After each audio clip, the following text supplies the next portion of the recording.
everybody and welcome to Blast Off. Yes, the Vitality Blast campaign starts right here for your Outlaws this evening against the Northamptonshire Steelbacks. Now the toss has just taken place to my right and Willie from the Northamptonshire Steelbacks won that toss and he has chosen to have a bowl. So your openers of Joe Clark and Alex Hales will be making their way down the steps very, very shortly. But it's a brand new start here for a certain Joe Clark. He's got the captain's armband and Kirsty caught up with him yesterday to see how he was feeling.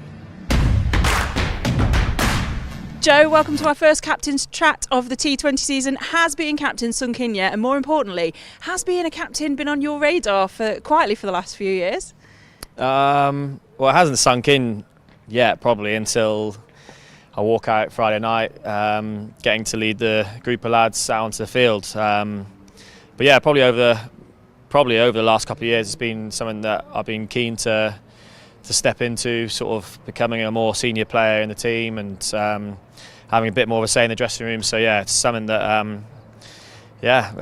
wasn't a complete surprise when Pete asked me to do the job, but yeah, it's obviously a huge honour to be able to lead the team out at Trent Bridge. And having known you for a few years now, I know it's a job that you're going to take very seriously, but what kind of captain are you? Are you the inspirational words in the dressing room, or are you lead from the front, kind of get out there and show them how to do it? I'd probably say I'm more lead from the front. I mean, we talk a lot in the dressing room anyway, so they don't want to hear me talking for too long. So yeah, more of a lead from the front. Lead by just setting the example in training and in games and how we want to play our cricket and how we want to be as a group. So yeah, that'll probably be me. Is that side of you do you enjoy the side of you of actually now standing back a bit more and knowing you have to watch everybody else's kind of, like you said, stepping up or how they're batting out there on nights like tonight? Do you enjoy that side of it? I do, yeah, because I think obviously I'm not getting on, but obviously with age and experience, seeing people like Farhan and Fateh Singh, Sammy King, Ben Martindale sort of starting their careers, and I think back to when I was starting my career and the older, more senior guys in the dressing room, how they helped me. So to be there and to offer words of advice in that sort of role is, it's comforting and yeah, it's exciting as well. We've got a young squad. So yeah, lots to be excited about. So we've kind of switched gear very, very quickly from Championship into T20. You and I have a lot of conversations about Trent Bridge and the atmosphere here and how that can help kind of drive a game. So tell us a little bit about how that is for you as a player. What can the audience do to help, and how does that kind of drive or set up your game? Yeah, I mean, Trent Bridge is special. There's not many grounds in the country that I think have as good as atmosphere.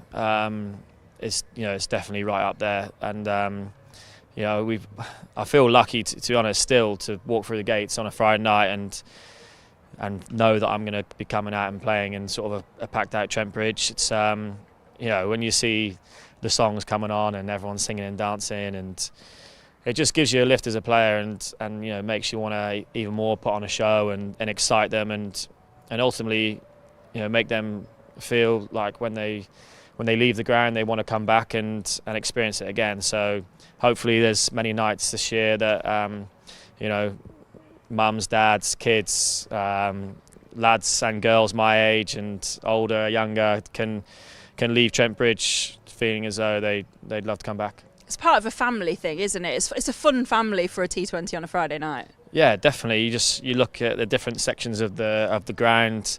The Stammerin now is quite lively, and it's just, I always feel like with Trent Bridge you've got proper cricket lovers, but the nice balance of some party goers as well, and people who have heard, whether it's in the city, that it's a good night out to come and enjoy, and I think we get the balance spot on. And as a player, it's there's nothing better. So let's switch back to the 14-man squad that you've named for this game. Break it down for me. What are you looking for from each, kind of like from batters, from bowlers, and then kind of, I suppose, in the death, what you want in your boys to go out there and do, really? Obviously, do their best and win. Yeah, of course. I think, to be honest, I just want everyone to walk out feeling confident, and we've got some new lads. Some lads that have played here before, but not for Notts, and ultimately I want them to go out and do what they've been doing for their previous clubs, and the lads that have been playing here for years to carry on and to show the way, and to make them feel like they can do anything out there, and hopefully we can create an environment that allows them to do that, but ultimately just go out there, have fun and express themselves. So they were the thoughts of Joe Clark there, Captain Clark as I'm going to name him this year. And as you can see, Josh Tong has joined me. Josh, very nice to see you. Obviously, we'd rather you be up in the dressing room getting ready, but such is cricket, as we were just saying there. But how are you? How are you feeling? Are you excited about the boys getting out there? Yeah, I'm really excited to watch the lads play. I've been around the squad for quite a while now, and the past few days training, had a session out here under the lights, did a bit of umpiring, and it was just really exciting to see how the lads prepare for these games. I'm looking forward to tonight's game. I saw your umpiring, to be honest, and it looked very relaxed. You know, you gave who did you give out? Did you? I gave Haynes. You gave out, Jack Haynes out, didn't you? Which I don't think he was very pleased with. He wasn't. No, I did say so. I won't give you out, mate. Don't worry. And then the finger went up. The finger went up, yeah, and he wasn't happy about it. He's still a bit unhappy now about it, but it's out now. So. You're out. Yeah, exactly. Yeah. Right. Okay. Let's just tell you about the Outlaws selected 11 for this fixture against the Northampton Steelbacks. So making their way down the steps very, very shortly will be Alex Hales. He is the leading run scorer for the Outlaws on 4,687 runs. Joining him, well, we've already heard from him, and he is the captain for the T20 this year. He's very excited about that, and he was in great form last year with the bat. That is, of course, Joe Clark. Well, me and Josh have just mentioned in there, he makes his debut for the Outlaws, and he has a strike rate of 143. That is Jack Haynes. Next up, very experienced Will Young. He has 102 T20 games under his belt. Next up, Tom Moores. In last year's Blast campaign, he had a strike rate of 142, and he obviously takes the gloves this evening. Next up, Matthew Montgomery. He had 250s in last year's campaign, and he played all 15 games. Next up, an all-rounder of Lyndon James. What was that, Francie? Is he good on the live stream? He is on the live stream, yeah. Yeah, right now, yeah. There you go. Assistant head coach Paul Franks, as I'm reading the team out there. But the all-rounder of Lyndon James, thank you very much, Franksy. Okay, next up, Calvin Harrison. In 2023, he had 12 wickets to his name. Franks is pulling faces at us. So after an injury-plagued 2023, he's eager to get out there this evening. That is Outlaws number 9, Ollie Stone. Now, another person making their debut tonight. He's had a strong season with the red ball. What can he do with the white? And that is Dylan Pennington. Finally, it is Ben Lister making his debut for the Outlaws, and he has 68 T20 wickets to his name. So they are your Outlaws 11 for this evening's fixture. The General. It's live, isn't it? You know, Paul Franks just in there asking whether Josh Tong was live on the stream, and he was. So there we go. Josh, let's look at this evening's opponents first of all. Obviously, the Northampton Steelbacks. They won the toss. They chose to have a bowl. Any sort of reason do you think that maybe they wanted to have a bowl, see what they've got to chase? I think just see what the wicket's like in first and foremost. Don't know if there's any rain about potentially, but it looks quite nice. But yeah, I think we'll just see what the pitch is playing like, and they can go into the batting innings, see what happens then. So obviously the Blaze have just played on that pitch as well, so there's been 40 overs on it. The Blaze victorious, so congratulations to all of them. Will that have played a decision maybe? Just the fact that it's not really used, but there's been 40 overs on it? Potentially. They probably didn't really think like that. I think there's a lot of teams that do like bowling and chasing down runs.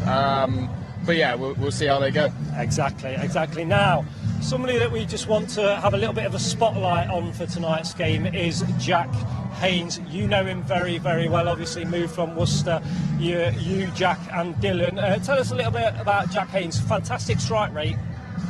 Yeah, obviously I've known Jack for a while now, since we were younger. Played a lot with him at Worcester. He's just a very exciting young batter. And there's a lot of them in the country these days. And just watching how he's going about his business, even throughout the winter, he's trained really hard. I can see that he's made made improvements in his game, and I'm just hoping that he gets a few runs tonight. It'd be quite nice for Notts. Is he a nervous person? Will he be a little bit excited, a little bit nervous up there making his debut for Notts? There'll be a bit of nerves. I think that's normal for any cricketer. Same for Dill as well, making his T20 debut for Notts. I know I would be if I was playing. I think that's just natural, and you sort of want the nerves are fine. Like, everyone gets nerves, even if you've played 100 T20 games, but you just got to make sure you build up that pressure and just go and do your business. Now, if we just look at the head-to-head against us and Northants, played 19. It's very favourable in our direction. We've won 9. The Steelbacks have won 2. Do cricketers like yourself look at sort of history, or it feels very much like this is a fresh, new Outlaws? It's a potentially start of a new era for us. Yeah, I don't really look at statistics that much. No. You just got to know within yourself you've done as much training as you can to hopefully then perform out there in front of Trent Bridge fans. But yeah, I think statistics isn't really a big one for me anyway. I'm not sure about the other lads, but if you know that you've trained really hard during the weeks building up to this game, I think you'll be right. Yeah. Now, is it not Northamptonshire just scored straight across? Unbelievable. Do you know him? No, I don't know. No idea. No idea. He just walks past. It's live. Trent Bridge Live. That's why I called it Trent Bridge Live. Literally, we're a few moments away from the start of play. This is the first, obviously, home game. It's the start of the campaign. How important is it to kind of make your home a fortress? Yeah, definitely. Obviously, there's a good turnout as well. Every time I've played here, there's been a good amount of fans here. So hopefully they can be on our backs and cheering us on. But yeah, obviously looking at our batters at the minute, obviously Halsey and Clarkey at that top, just watching them the other night in practice, I was just, wow. Like, bowling against them's hard enough, but knowing that we're on your team for that opening part, and that power play especially, I think we'll do good. We talk about sort of like partnerships, power plays. If we talk about Alex Hales, 17th season, I think he put out on social media earlier. Very experienced, internationally, travelled the world in this sort of format. And then if we think about, Joe Clark, he had a fantastic year last year, led with the bat. How just crucial is it that those boys get us off to a good start and sort of set the intent straight off? Yeah, definitely. If you get out that power play none down, going at a good rate, it puts us in a good stead. And yeah, that's just one of the reasons why I wanted to come to Notts, playing with high top players, knowing Clarkey through Worcester as well, knowing he's a top player. And obviously, yeah, with Hazer as well. Like, it's just a good team to be a part of. And then you've got a bit of experience coming in after that with Will Young. Like I say, over 100 games in this format. Very calming kind of character as well, Will Young. We've seen him, obviously, in the Red Bull team. What does he bring from a white ball kind of perspective? I think in white ball cricket especially, you've just got to make sure you've got a simple plan. Knowing that you've done all the hard work behind the scenes and just sort of backing yourself. And like just watching Youngie, how he goes about his business, is just very switched on, gets everything done that he can and just be a better player. Now, if we look at where the pitch is, it's a little bit to the right. Obviously, that boundary into Fox Road. I'm going to say it's relatively short. Left-handers from this end will be looking maybe to attack that boundary. Yeah, there's a lot of grounds that probably have a shorter boundary. The games that I've played here, especially, there's been a shorter side. But yeah, you just got to make sure, obviously, analysing all the batters, all their strengths, their weaknesses, and just making sure you execute as best as you can. I was speaking to you before we went live. You said you've played here about 4 times, was that? Something like that? Yeah, 3 or 4 times. 3 or 4 times. How has Trent Bridge been to you as a visiting player? I've had no abuse, which was quite nice. But yeah, it's always a good atmosphere here. You sort of look forward to coming and play at Trent Bridge. It's just an amazing ground, and that was obviously one of the other reasons why I wanted to come here. Just being up top of that changing room, looking out onto the pitch with the media centre over there, it's just an amazing ground to be here. We always hear about how it's tough as a bowler to bowl at Trent Bridge. Obviously, the outfield's very, very quick. Just finally, as we're a couple of minutes away, players are making their way sort of out here. That intent from the opening batters and us setting that sort of target for Northants to chase, is it about putting those bowlers under pressure and really be a bit fearless and put a good score on the board? Yeah, definitely, especially when you're batting first, making sure you get a good score on the board, because I know as a bowler, if I got a good total to sort of defend, it gives you a lot of confidence to get those early wickets in the power play. And the bowlers that we've got at the minute, I think we'll be all right. We'll be good. Right, okay, we'll be all right. Josh says we'll be all right. And if he says we'll be all right, we'll be all right. You're going to speak to me at the interval, obviously, after the first innings, so thank you very much to Josh. Well, we're literally only a couple of minutes away from the start of play, so let's hand you over to your match coverage team and we'll join the BBC Radio Nottingham commentary. Yeah. This is Fletcher's testimonial year, is it not? Yes, yeah. Yeah. Is he done? No. That was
So where's 10 came and had it. We're going to get underway. Notts in the field.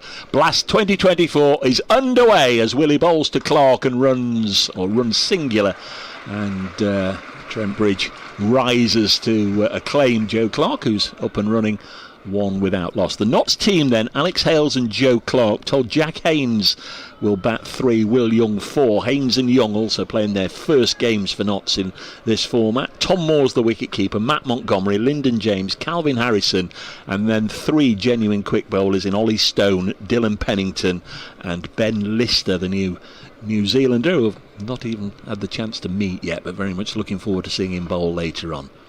Hales on strike, and David Willie, long-time England teammate of his, bowls nice and full on the pads. Just have a little look at umpire Middlebrook. Don't think he's going to signal, so there must have been a bit of bat involved, and Hales underway as well. Nice little start. David Willie looks like he's getting into shape a little bit. He always does, though. Such an experienced and good bowler. It's going to be a tough test this for Hales and Clark up front, but they want to get off to a flyer here at Trent Bridge and just start getting a few runs under their belt to start the season off. There's Willie again into Joe Clark, who pushes this in the offside, and there'll be another hastily scampered single for Notts. Northamptonshire Steelbacks, the visitors, in again a new strip for them, predominantly maroon with lots of dark blue flashes. I think there's a little bit of grey or silver in there as well. As I say, they won last night at Wantage Road, beating Samit Patel's Derbyshire Falcons. David Willie, as ever, quite miserly with the ball. 2 for 17 he took. Hales back on strike, 3 without loss, Notts, and Hales pushes this to mid-off, and there's no run, and that's fielded by Sikandar Raza, the former Zimbabwe all-rounder, experienced player. He's been all around the globe. 38 years of age now, Sikandar Raza, another new signing. Mentioned the overseas players last year. Northampton had the Australian Chris Lynn and AJ Tye. This year it's Sikandar Raza and Matthew Bretzka, as Hales plays an ambitious looking swish at that one. He seemed to be a little bit off balance. He danced down a stride or two there, Kyle, and got nothing on it. No, you can see the thought process there, looking to come down, put David Willie off his line and length, especially when it's swinging, and that one's just carried through. He's just come down the wrong line and just played all around it, really. Nice option, though. I think Hale's just looking to put a little bit of pressure on Willie. Don't want to let him settle, let him bowl to you. Final ball then of this opening over. 3 runs on the board here on BBC Radio Nottingham. Willie down the leg side, and it's not the final ball of the over because that will have to be reloaded. Willie unusually got his line wrong there. It's speared down the leg side. Northampton's team unchanged from last night. Ricardo Vasconcelos, Matthew Bretzka, David Willie, Ravi Bopara, Sikandar Raza, Saif Zabe, Lewis McManus, the wicketkeeper, George Bartlett, Rafi Weatherall, who will probably bowl the second over, a young quick, George Scrimshaw, who they got from Derbyshire in the close season, and the spinner Freddie Heldrick. Next ball into Hales, and he'll take a single. He'll keep the strike, so 5 from that first over. Notts Outlaws underway. Joe Clark has 2, Alex Hales has 2, and there was a wide. How's my pronunciation then of the South African Matthew Bretzka? It's really, I can tell you're enjoying it. I can tell you're enjoying saying it. You know him, don't you? I do. We played, well, I've only, thank goodness, only played 1 game against him at school. The chat in the friendship group is the 6 that he hit me for still going, so I'm quite glad that I'm no longer on the receiving end this evening. He's a very good player, had a fantastic season back home, not only in the SA20 but in the domestic season as well. He comes really highly recommended from a lot of players and coaches back in South Africa, and I think he's one to look forward to this summer. So here is the 19-year-old young speedster. Rafi Weatherall comes in from the Stuart Broad end, and his first ball, plenty of pace on it, and Alex Hales likes that. Cuts it away square on the offside. He didn't have to do much there, Hales. Just held the bat out and angled it into the gap just behind square on the offside and gets a boundary. He's 19, as I say, Weatherall, born in Kendal up there in the Lake District, made his Northamptonshire T20 debut last night, only bowled 2 overs and took 1 for 20. He's played a couple of county championship games this year, early stages of his career as a young professional. In he comes again, lengthy approach, right arm, medium fast, and this time Hales defends. That one he's got his line right, sort of same length as he bowled the ball before that. Hales carved him away through the offside. This one just a touch straighter to Alex Hales and not allowing him the room to free his arms. And we know how dangerous Hales can be when you give him room to free those hands. We've seen it for years and years and years at Trent Bridge. Hales on 6, playing his 450th short format game this evening. Weatherall in to bowl to him, and he backs away and they're claiming an edge, and up goes the finger, and Hales has to go, and Weatherall has got one of Nottinghamshire's big guns there early on, caught behind by McManus. Hales just backing slightly towards leg, left his bat out there again, I think trying to run it away onto the offside, but just got a very thin top edge through to the keeper, and Alex Hales has gone, caught Lewis McManus, bowled Rafi Weatherall for 6. Bit of a strange dismissal there from Alex Hales. He's backed away and has just swung away a little bit there from Weatherall's quite nicely bowled, and as David said, it's just a faint little nick, and well, the keeper's not going to get much easier catches than that. And unfortunately, Notts lose their first, not the most ideal start for them, as they're 9 for 1 after 1.3. New man is Jack Haynes, who very much enjoyed seeing in his early county championship matches for Notts after the close season move from New Road. Haynes making his way out to the middle and just getting a quick briefing there from Joe Clark. 23 years of age, Haynes, born in Worcester, has a best of 63 in this format, played 34 matches over the last 3 years or so for Worcestershire Rapids. He's out there in the second over, 9 for 1, and about to face Weatherall. Comes in again, and Haynes drives confidently but too crisply to Bapara at wideish mid-off, and there's no run. I'm Dave Bracegirdle, alongside me Kyle van Vollenhoven, who former Warwickshire player, played some games for Notts Seconds a couple of years ago, now in the Premier League. Correct. Playing for Woollerton. Let's get it out of the way then. You got a ton last weekend. Yep. I'll mention it in I'll let you have 10 seconds mentioning it as Weatherall bowls, and Haynes is away with a boundary. This was short down the leg side on the hips, and Haynes quickly into position, pulls it away. All boundaries are precious, but those you can get in the initial power play, it's almost as if they can't double. You need to get off to a good start, and Haynes will be feeling a lot better for that. 100% Dave. It's just a nice ball, back of a length, and Haynes just flicks it off his hip. Little shimmy of a pull shot, and it's with the pace of Weatherall, it doesn't really need to get much on it. It races away to the boundary.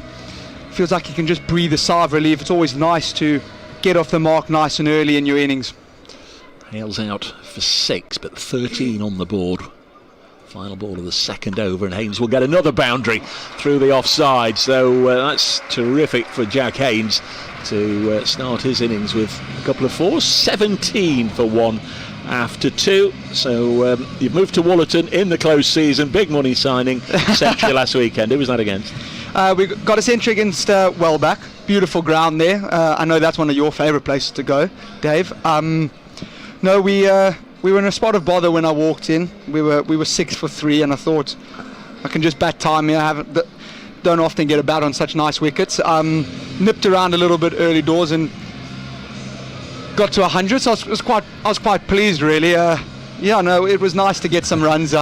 Prior to that, I was on, well, let's just say I got 2 ducks in a row, so not great. That's it, your time's up. Here's Willie into bowl to Joe Clark, and he pushes this back to David Willie. Really important now, I think, that Clark sticks around for a while and gets Notts certainly going in the early stages of this innings. 28 now, Joe Clark. It was his birthday last Saturday at New Road, like me and all the spectators that went, and the Notts team and coaching staff just sat and watched it rain at New Road in the middle of that county championship game, and it rained and rained and rained. 17 for 1. Willie bowls, and Clark just works it off his hip behind square. Big George Scrimshaw doing the fielding. He really is a man-mountain of a player doing the fielding. And a single to Clark takes him on to 3. 18 for 1. Willie really does look like he's getting it to move a little bit off the wicket here. Just nibbling it about a bit. I've said before, he's very, very skillful and experienced bowler, and he's just making life a little bit difficult, tucking Joe Clarke up, making his scoring options very, very limited here in the early game. Twice a blast winner with Northants. He bowls now, and that's nicely played by Jack Haynes onto the leg side, gets a single. Haynes on to 19 for 1. Notts won the blast twice in 2017 and 2020, but Northants had already won it twice by that stage. They won in 2013 and 2016. After that second win, David Willie moved to spend some time with Yorkshire, but returned ahead of last season. Now skippers the Steelbacks. Runs away from his left arm. Bowls, lovely looking shot from Joe Clarke through the offside, and Notts all finding those boundaries we talked about. That's a nice shot from Clarke. His first 4 takes him on to 7, 23 for 1. It's a beautiful shot. David Willie getting a little bit greedy, over pitching, and Joe Clarke does not need a second invitation. He's just leant on this, open the face, and it flies through covers away to the Fox Road stand boundary. Beautiful shot. Joe Clarke moves on to 7, Notts 23 for 1. Got a really nicely balanced attack, Northants. Another pace bowler in George Scrimshaw. Ravi Baparu bowled his overs economically last night. Will take pace off. The spin of Heldrick and Raza as Willie bowls again to Clarke. Drives crisply up to wide-ish mid-off. There's no run. Sikander Raza there doing the fielding. 23 for 1. The crowds continue to come in. You look in the gaps between the stands, Kyle, and you can see people just sort of being held back by the stewards until the end of the over, and then they'll be allowed in. It's quite nice to see the Trent Bridge slowly but surely filling up this evening. The weather seems to be trying very hard to clear up as well, Dave, tonight. Very much so. Final ball of the third over. David Willie bowls and slammed back over his head by Clarke. That was in the slot, as they say. David Willie won't be too amused by that one. Just put it in the slot, and Clarke dispatched it straight back over his head for 4. Nice looking shot. 3 overs gone here at Trent Bridge on BBC Radio Nottingham. Notts Outlaws getting their blast campaign underway. They lost Alex Hales early on for 6, but Joe Clarke and Jack Haynes have both got starts now. It's 27 for 1 after 3. Nice little start, this nice little rebuild over the last 2 overs since they've lost Alex Hales. Notts just not aiming just to pick up a couple of boundaries there, which they are doing quite freely at the minute. Clarke 11 off 7 and Haynes 9 off 4. We've got Weatherall coming in to bowl his second over, and both these batters really do enjoy pace on. The wicket looks a good one, Dave. It does indeed, yep. The women's match was played on this same strip a little earlier. It's going to be Weatherall then. Went for 12 in his first over, but did get that wicket of Alex Hales. Jack Haynes on 9. Here comes Weatherall, just 2 fielders out, sweeper on either side, and Haynes again pushes it very quickly up to wide-ish mid-off, fielded by Raza. And there's no run on this occasion, and Joe Clarke comes down, just has a little word. These two, of course, former Worcestershire teammates, briefly. Haynes was right at the start of his Worcestershire career when Joe Clarke made the move ahead of the 2019 season. Weatherall in again, and a little drop and run from Haynes onto the leg side. Papara doing the fielding. It was nicely judged that by Haynes. Moves on to double figures. He's on 10. Haynes has looked really busy since he's come to the crease, quite proactive, quite at the bowler, which has been really nice to see.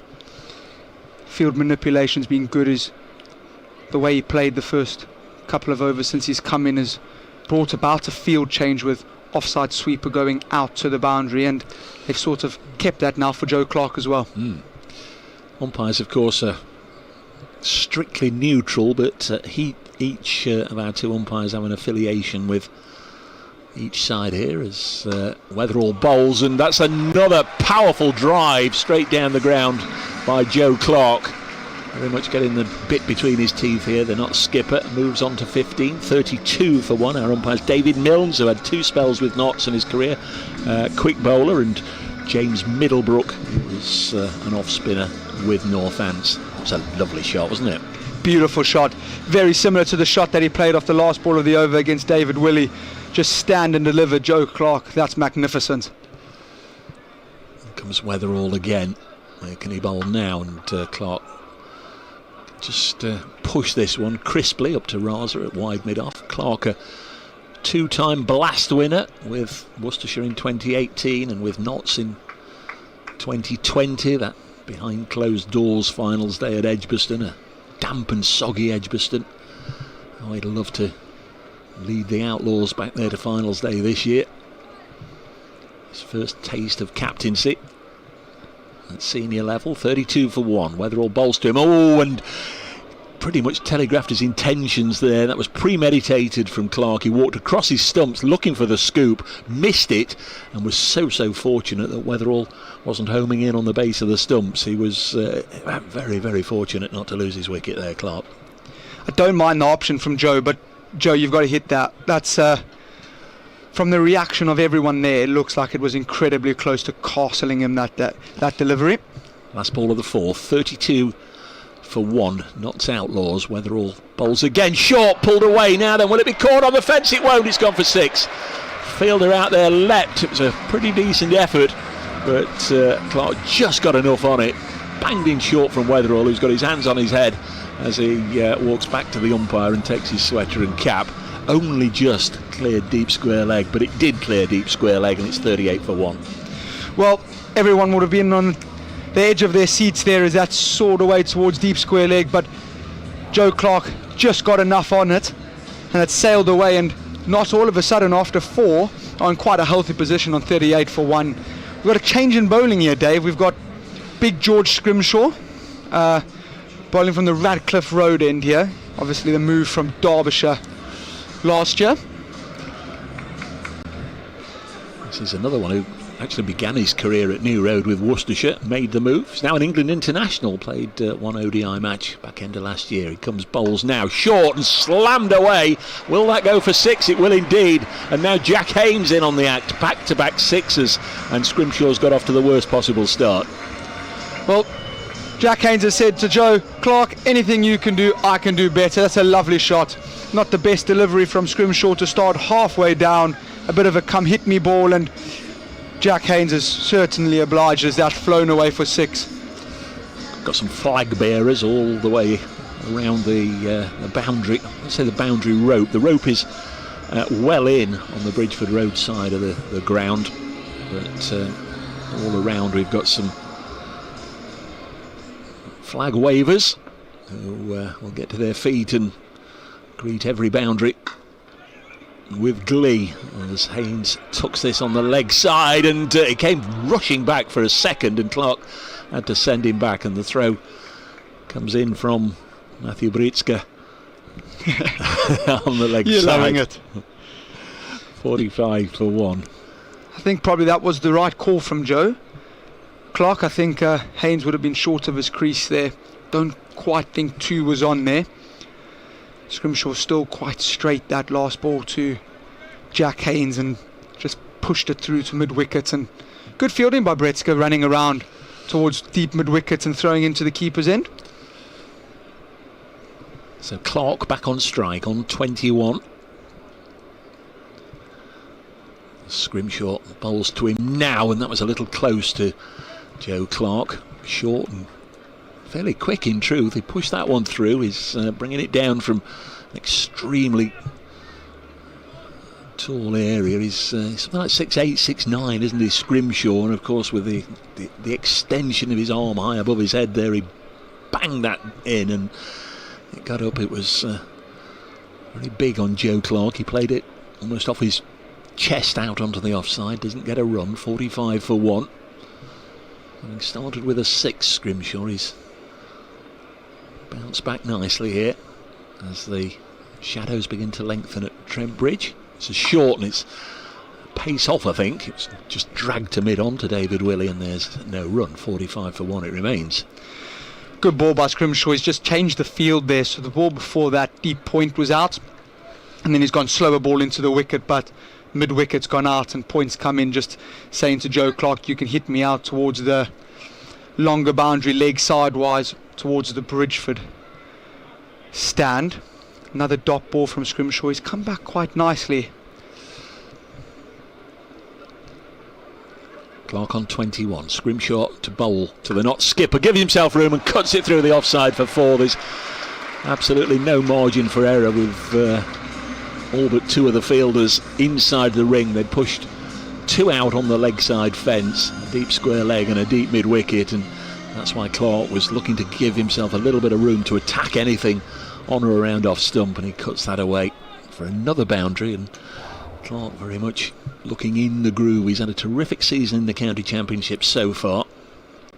Big double hundred and a couple of other centuries. 73 not out at Worcester last weekend when that rain was washed away. 49 for 1. He'll pull this to deep mid wicket, and that will be the 50 with a single on this occasion out to Ravi Baparu.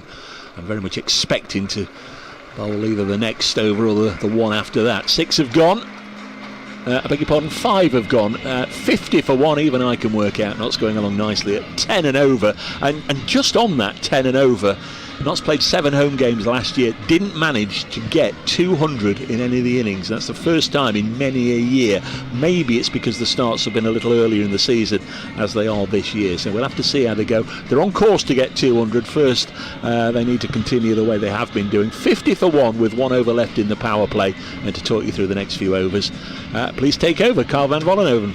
Thank you, Dave.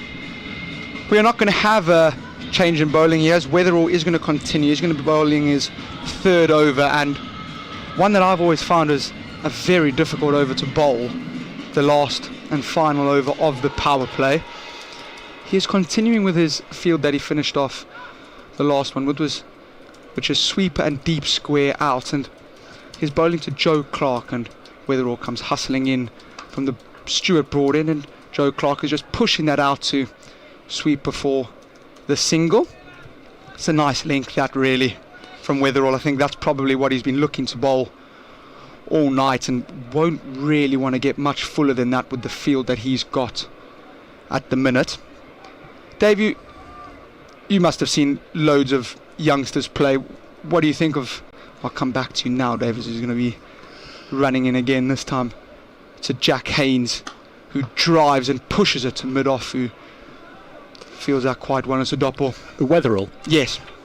There's a lot to like, a lot to admire. I'm sure the Northants bowling coaches will be absolutely purring to watch him every time he runs in. As I say, he's just made his debut this year for the senior side. First couple of county championship appearances. Played last night, did well, retained his place for tonight. And he's got the wicket of Alex Hales on his CV.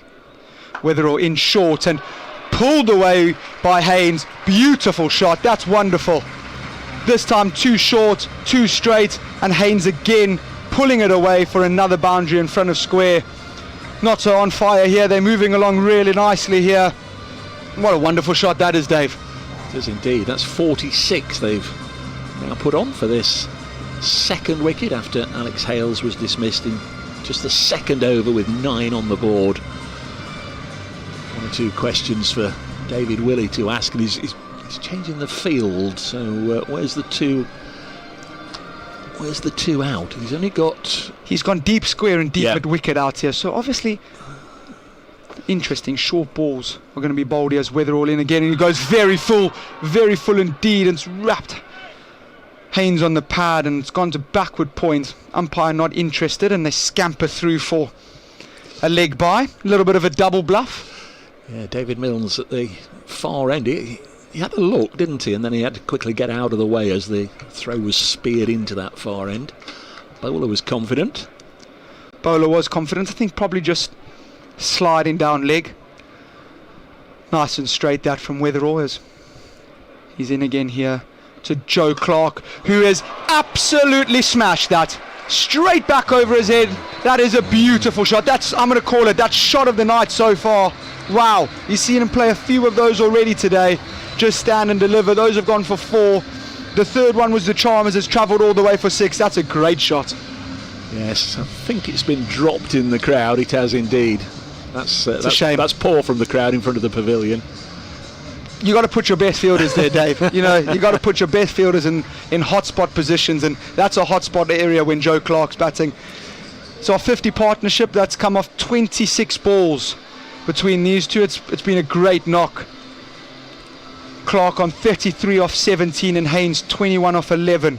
Not 62 for 1 as Weatherall comes in again, and nice and full, and Joe Clark just pushing this one out to mid-on for a single, and that's end of the over. Knots a 63 for 1. Yeah, that was a really good over for Notts, wasn't it? 13 from it. 3 sixes then hit during the power play. 2 by Joe Clark, 1 by Jack Haynes, and certainly the platform has been laid. The middle order to come, guessing they could really come in any order, but it is listed as Will Young at 4, Tom Moores at 5 and Matthew Montgomery at 6, but like I say, they may look to switch it around, especially if they feel the need to go right hand, left hand, because of course Tom Moore's in there. He could possibly come in ahead of Will Young. We're going to get some spin. Here's the former Zimbabwe captain, Sikandar Raza. Loads and loads of experience here. It's going to be very interesting to see how he bowls. Power plays over now, so all 5 outside as Sikandar Raza is coming into Joe Clark, who's pushing that down the ground for 1 run. Sikandar Raza played a lot of cricket back in Zimbabwe. There's quite a few Africans on the field this evening, and he's a bit of a mystery spinner if those of you who have not seen him before, as he's in this way to Haynes, who is reverse sweeping and has a bit of a top edge, but he's got enough of it as that's going to trickle away for 4, and Haynes is carrying on his merry way here. He moves to 25 off 12. That's a lovely little shot to play. Is that premeditated, do you think? Definitely. Yeah. He's probably thought, if this is anywhere in my area, I'm going to reverse sweep it with only 1 backward point. I want to lose the mid-wicket to be able to open up a scoring option on the leg side, and that's exactly what he's done. He's got what he's wanted, but also picked up a boundary. Great cricket. Raza in again. This one short, and this one hammered away. Hammered away from Haynes. He looks in some form. Great shot. The very, very, very old adage of overcorrection from Sikandar Raza, and Jack Haynes puts that away for 4. 29 from 13, Haynes. However many he gets, he's done his job. I know, yes, he's got to start, and ideally Notts want him to go on and get 50, 60, 70, 80 or more, but he's done his job already. 100%, and that's pushed off down the ground there from Haynes. He moves on to 30, Notts move on to 73, and Dave, you are 100% correct. He's done exactly what you need him to do. He's come in, he's striking it over 200. You know, we've lost the early wicket of Alex Hales. Tricky position, and he's done fantastic. Sikandar Raza now coming in to Joe Clark, who is pushing it to cover for a dot ball. That's very much off the bottom of his bat there. I've heard Joe hit it out the middle tonight, and that did not sound like it.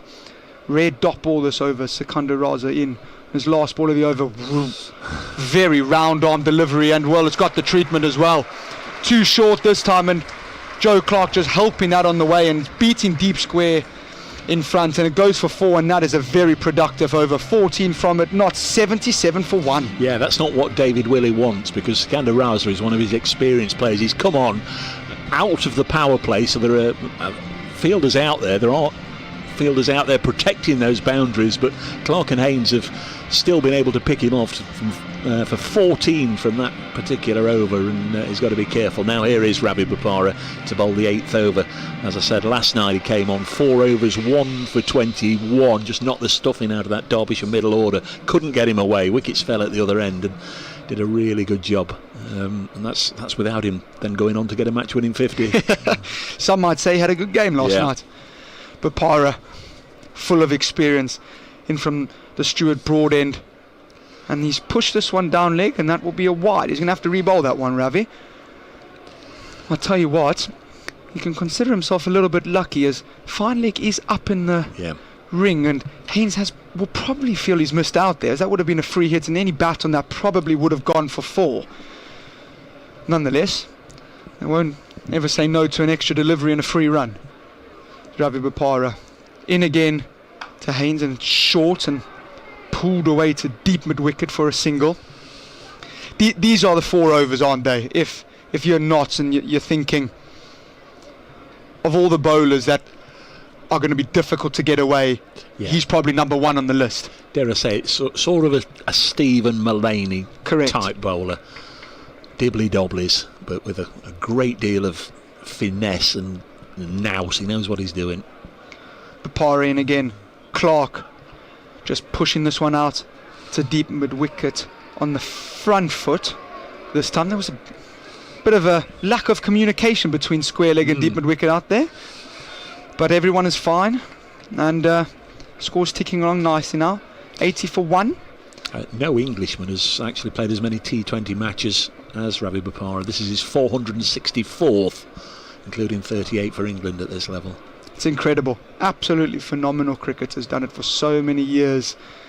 So this time he's into Haynes, who's flicking this one out to deep mid-wicket again for another single. If anything, to judge from these three legal balls that Ravi Bopara has bowled, is that he is going to be taking a lot of pace off. I think he hasn't bowled one ball that is pace on yet, and it's just making it very, very difficult for the batters just to plant and swing through the line, as they call it now. So really, really good bowling from Ravi Bopara. Loads of experience, and this is what you get from him. This time into Joe Clark, who once again is on repeat, flicking it out to deep mid-wicket for another single. If this was on replay, you would think it's the same ball over and over again. The one bowler we haven't seen yet is the left arm wrist spinner, Freddie Heldrick.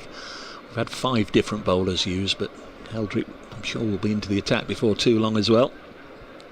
I think he will do. Wrist spinners are golden. In white ball cricket, they really are.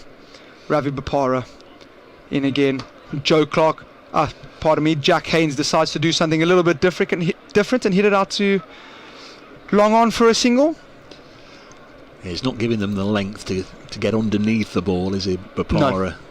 Fielders set deep, long on and long off, waiting on the rope in front of the pavilion, just in case they do try to take the aerial route and can't reach the rope. It's almost like a spinner's field, isn't it? Yeah. You know, it's exactly like a spinner's field. You know, you've got your men out on the leg side and people saving one on the offside. Ravi Bopara in again, and that is very well bowled to Joe Clark. It's a Yorker, and he gets out the over well. That's a superb over in the context of this game. That over's gone for 6 and not 83 for 1. I think both sides will, in a way, be okay with that over. Notts didn't lose a wicket. They still got 6 from it. Played him round. They had a little look at it. But with regards to Northants, they stopped the bleeding a little bit there as well. Only 6 from that over. So these middle overs are going to be hugely important. Here we are with Freddie Heldrick, the left arm wrist spinner. He bowled his 4 overs last night against Derbyshire, 1 for 29. And he's coming on from this Radcliffe Road end to bowl over number 9 here. Really impressed with him. They've obviously looking to give him the longer leg side boundary instead of bowling to the short Fox Road boundary, and he's into Jack Haynes, who's sweeping it and sweeping it and sweeping it for 6. Lovely shot, beautiful shot that is. Doesn't matter if it's a long boundary or a short boundary, Jack Haynes will still hit it for 6. Great shot. You'll have been at Warwickshire with Jake Lintott. He reminds me a little bit of Jake. Very similar, very similar. Same sort of action, same sort of energy through the crease, and same sort of energy on the ball. He's in again to Haynes, and this time a little bit shorter, and Haynes has pushed that off the back foot, and that is a fantastic shot. He has just finessed that. That is just a little push off the back foot, and it's flown away into the gap between long on and deep mid wicket. And well, Freddie Heldrick will not be very happy with this start. He's gone for 10 and 2 balls, and Ravi Bopara's over has simply become non-involved at this very moment in time. Yeah, Scrimshaw, if you remember when he came on from this end, his first ball went for 6 as well. You're playing catch-up, aren't you? If your first ball disappears over the ropes, then the batter's very much in charge. We've not got the ball back yet. I think it's just been lobbed back. Recovered. But I agree with you. The over's gone now. This over's gone for 10. There's only been 2 balls bowled. It's the worst case scenario. You get a couple singles. It's looking at 14 as he's in again. This time a little bit fuller and a little bit slower, and he's pushed it out to Secunda Raza. Long on for a single. Jack Haynes 44 off 20. Joe Clark 41 off 24. It's a really nice little platform Notts have built for themselves here this evening. Joe Clark on strike. Does play spin pretty well. Freddie Eldrick in again, and Joe Clark just slapping this one out to sweeper for the single. Joe Clark plays a lot of T20 cricket around the world. Spends most of his winters in Australia playing for either one of the 2 Melbourne franchises. Freddie Eldrick running in again to Haynes, and that's well bowled. Haynes just pushing this one out to deep mid-wicket for another single. 87 they've put on. It's fantastic. Absolutely fantastic batting. And it's been low-risk cricket, hasn't it, Dave? Yeah. There's been no silly cricket shots, no unnecessary risks taken. Joe Clark has well, it's safe to say Eldrick has got away with one there, because that's halfway down and Joe Clark has chalked that to backward points. He's tried to pull it away. He's way too early on it, and he's at the chalk end of his bat, and it's a dot ball to backward point. A lot for a dot ball. And it's end of the over. Outlaws find themselves 96 for 1 after 9. 13 from that over, so Raza bowled 1 over from this end, went for 14. Heldrick's bowled 1 over from this end, went for 13. Scrimshaw bowled 1 over from this end, went for 12. Seems this is the end that they're very much tucking into the Northampton Steelbacks bowlers. Ravi Bopara, I would imagine, will bowl through from the far end. His first one went for 6. Let's see what they can take from his second. Ravi Bopara from the Stewart Broad end to continue here, and that's hit rather firmly to extra cover for no run. Haynes will probably be disappointed with that, as considering the way he's striking it this evening. Gets a rare dot ball.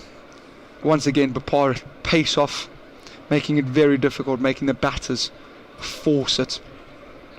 Then again here, into the wicket and cut away out to deep cover for 1. Liking this very much from Jack Haynes. It would have been not exactly a huge problem for Notts, but it would certainly have been something that would have been discussed and talked about at length who was going to bat number 3 this year. They had Colin Munro last year, of course, not around this year.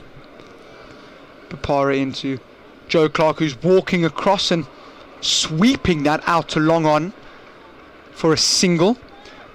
But no, Dave, you're 100% correct. I think there would have been a big question mark over who bats 3 for us.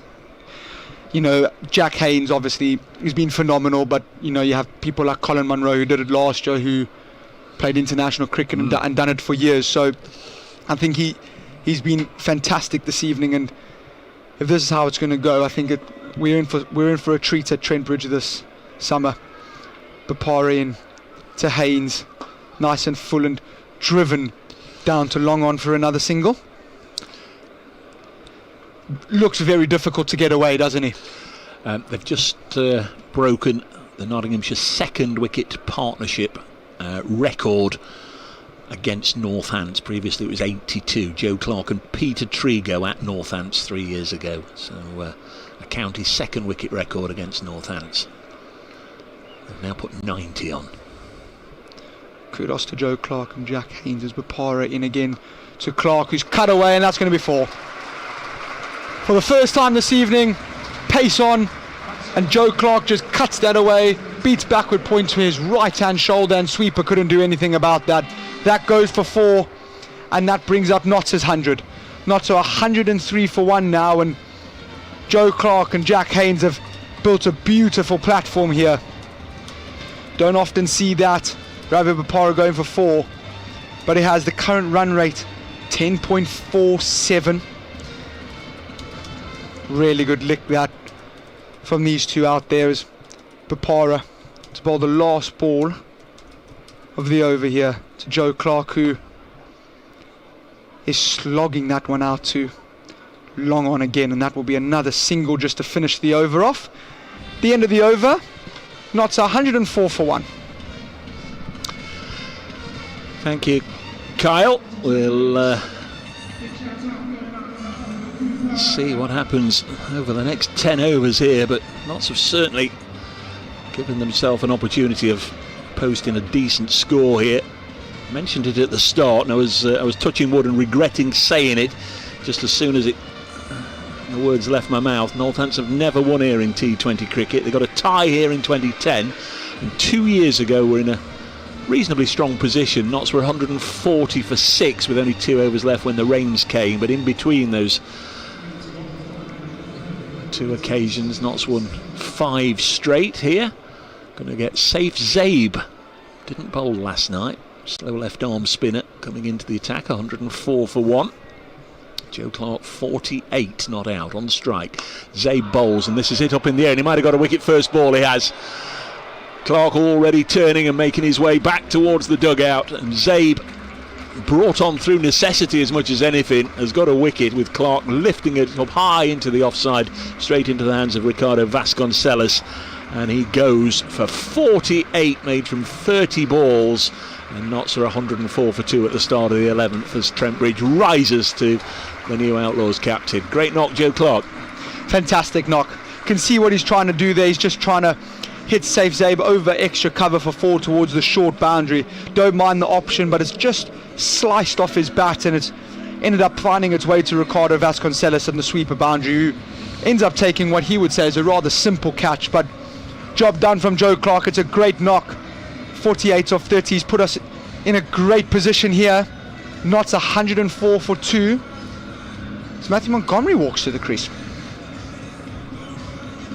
Oh, no, I beg your pardon. That's Will Young. Yeah, sorry. it was announced as Will Young as he left the dugout. Yeah, it is the New Zealand international who has scored 2 centuries in this format. The most recent of which came for Central Districts earlier this year. Has played lots of international cricket at T20 level for New Zealand, but didn't make the World Cup squad. 31 years of age. He's on strike now to save Zabe and pushes his first ball into the offside, fielded by Bapara. No run. 104 for 2. Zabe, left arm spinner, spears one into the pads of Will Young, and that's 3 dots in a row. Of course, the first was a wicket, a couple of dots as well. This has been the problematic end for David Willie and the Steelbacks, and now another dot as Zabe moves quickly to his right to field. And the crowd will very quickly just start to get a little anxious. They've been seeing Notts going along at an average of 10 and over, but taking a dip here. This is a full toss, and Will Young's eyes lit up as he pulled it onto the leg side. We'll only get 1, but he's off the mark.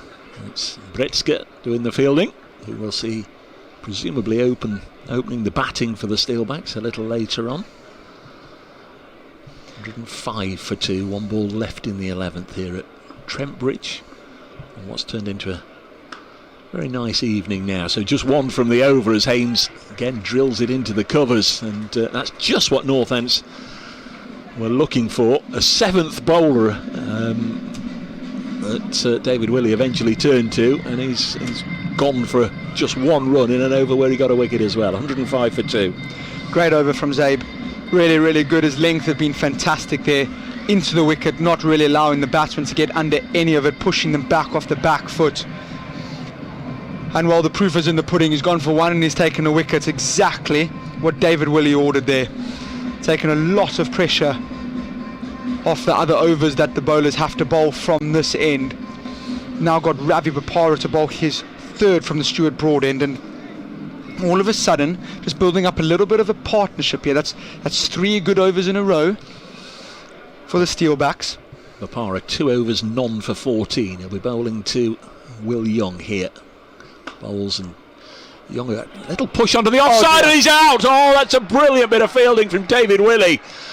Young, like myself, must have thought that was going to find its way down just to the onside of the stumps, and he pushed it in that area, deliberately set off for a run, but David Willie came across.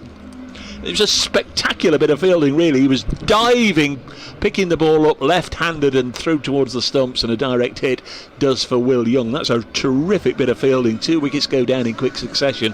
It's 105 for 3. Will Young run out for 1. Amazing piece of fielding. Will Young looking to push that down to long on. It's come off probably the bottom of his bat, and he's probably thought he's hit it a little bit better, but David Willie, wow, absolutely fantastic. One-handed pickup, dive, flick it, had one stump to aim at, hit it. Nice little passage of play this for the Steelbacks as they pick up their second wicket in as many overs. Tom Moore's walk into the crease here. I wonder if that has got anything to do with left-hand, right-hand combination and bringing the short boundary into play at all times. Will be very interesting.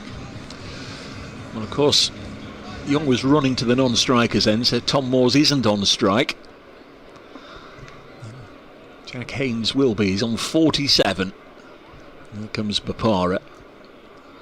Ball's now, and Haynes just drags this on the leg side. There's plenty of protection out there, just a single, so Haynes moves on to 48. The 3 out. Alex Hales for 6. Joe Clark, the captain, made 48. Will Young run out for 1, and now Tom Moore's taking guard from umpire Mills. 106 for 3. This is Tom Moore's 134th T20 match. Hugely experienced now in this format. A winner in both 2017 and 2020 for Notts. There's a highest score of 80 not out in this competition. As Bapara bowls to him under an inside edge. Was it bat? Was it pad? They're going to take a single. We'll have a look at the umpire. I think there was a bit of bat involved, so Tom Moore's is up and running. He played a bit of Bangladesh Premier League for Rangpur in February. Tom Moore's started this season in Notts' second 11, but has played in the last 3 county championship games. Haynes on 48 on his Notts debut. He's played really nicely. Bapara to bowl to him, and he'll get one more here, hitting it to deep mid-wicket to go to 49. 108 for 3 Notts. It's been such a fantastic spell of bowling this from Bapara. It's just sort of broken up the rhythm that Notts had with boundaries, making boundaries few and far between and not easy just to continue on from over to over here. 2 balls left in the 12th. Ravi Bapara to bowl to Tom Moore's, and Moore's can only knock it straight back to the bowler. There's been a lot of dots over the last 3 or 4 overs here. Terrific partnership, eventually worth 95 between Joe Clark and Jack Haynes. Once that was broken, the runs have dried up, hopefully momentarily. Bapara bowls and Tom Moore's drives out to a wideish long off for a single, doubles his score to 2. 109 for 3. And that's at the end of the 12th over. Bapara now through 3 overs, none for 18. Terrific stuff from Ravi Bapara. It's great bowling. Once again, just showing how it's so important to bowl in partnerships. Zaid bowled a fantastic 1-run over and wicket. Bapara's then backed that up the next over by bowling a 4-run over and also picking up a wicket, albeit a run out. Notts have just stumbled along over the last 3 overs there. Still a very healthy platform at 109 for 3, but Haynes will be looking to kick on for his maiden Notts T20 50 on Notts debut. As we've got a change in bowling. Sikandar Raza is back into the attack from the Radcliffe Road end. Yeah, he's going to be bowling to Tom Moore's to begin with. Lines this up from behind his back, and Tom Moore's has helped that into the stand, so Raza's evening hasn't got any better. Started with a 6, I think, last time when he came on, and Tom Moore's gets his big hitting underway for the season, moves on to 8. 115 for 3, just too short from Raza. The umpire Middlebrook asks if he can inspect the ball because it clattered into that wall at the base of the Fox Road stand. Can't miss short to the short boundary. Comes in again to bowl to Tom Moore's, and he'll drive this one down the ground.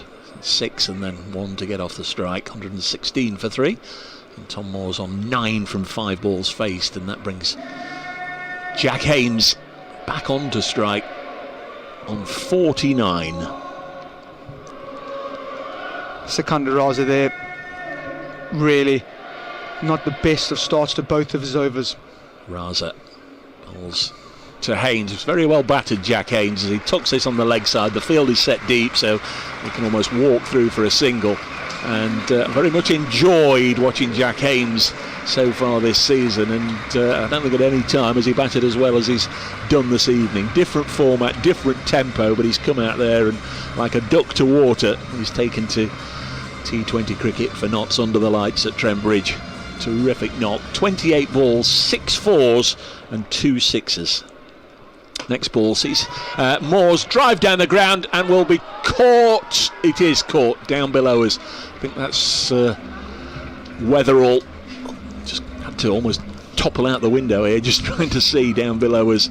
That's been nicely caught on the long on boundary. May well have gone for 6, but it didn't. It was held by Weatherall, and Moore's has gone for 9. And Notts lose another wicket. They're 117 for 4. This one from Raza just fired in again.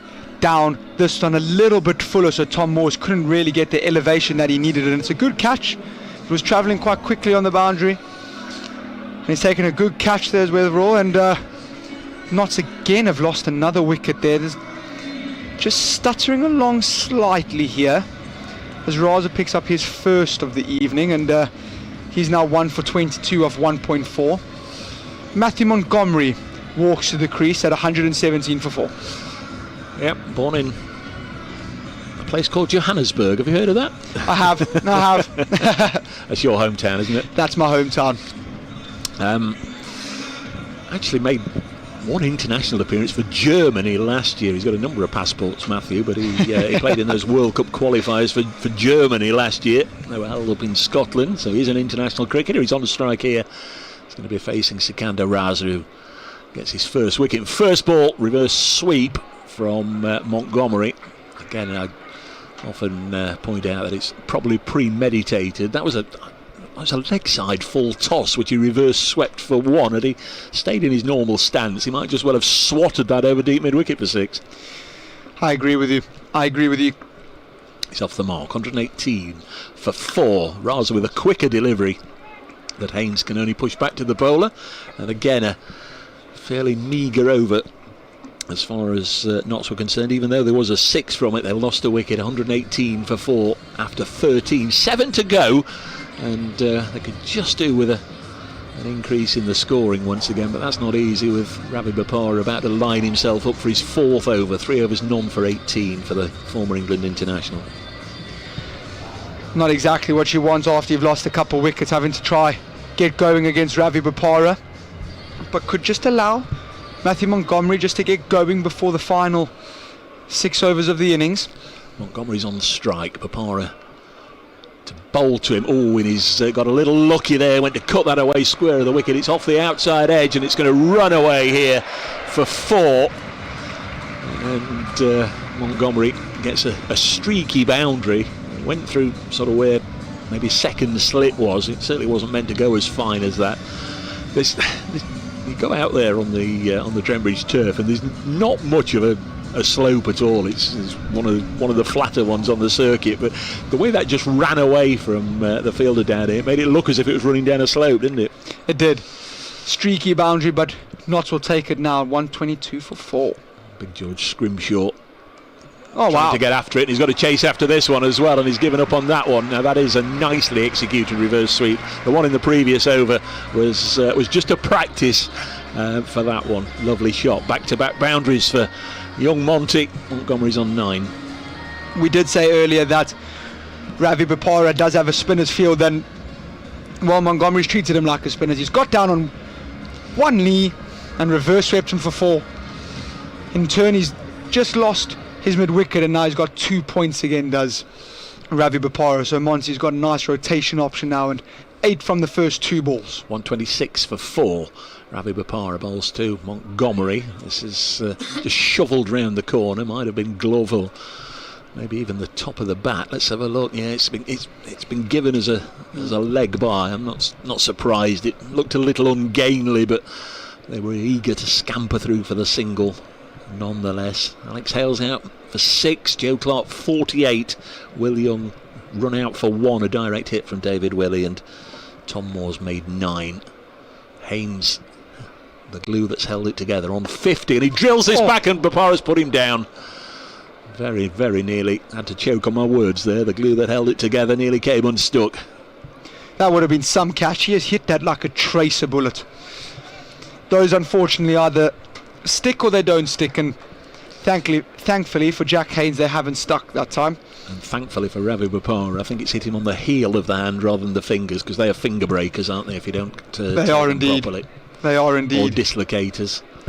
Either way is okay. And he's going to bowl the next ball, the 5th of this over. Bopara in and dragged on the leg side by Jack Haynes, who moves to 51 on 28 for 4. 51 incidentally, Matthew Montgomery's highest score at this level, and he got it down at Taunton, the quarter-final match of last year that we travelled down to. Lovely day in the car that wasn't it? It was a lovely day on the M5 there and back, yes. 128 for 4 with a defeat thrown in the middle.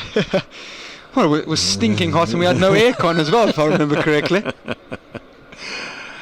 Montgomery is on 9 and can only drive this straight to Willie in the covers and no run. So Ravi Bopara's finished, 4 overs, none for 27.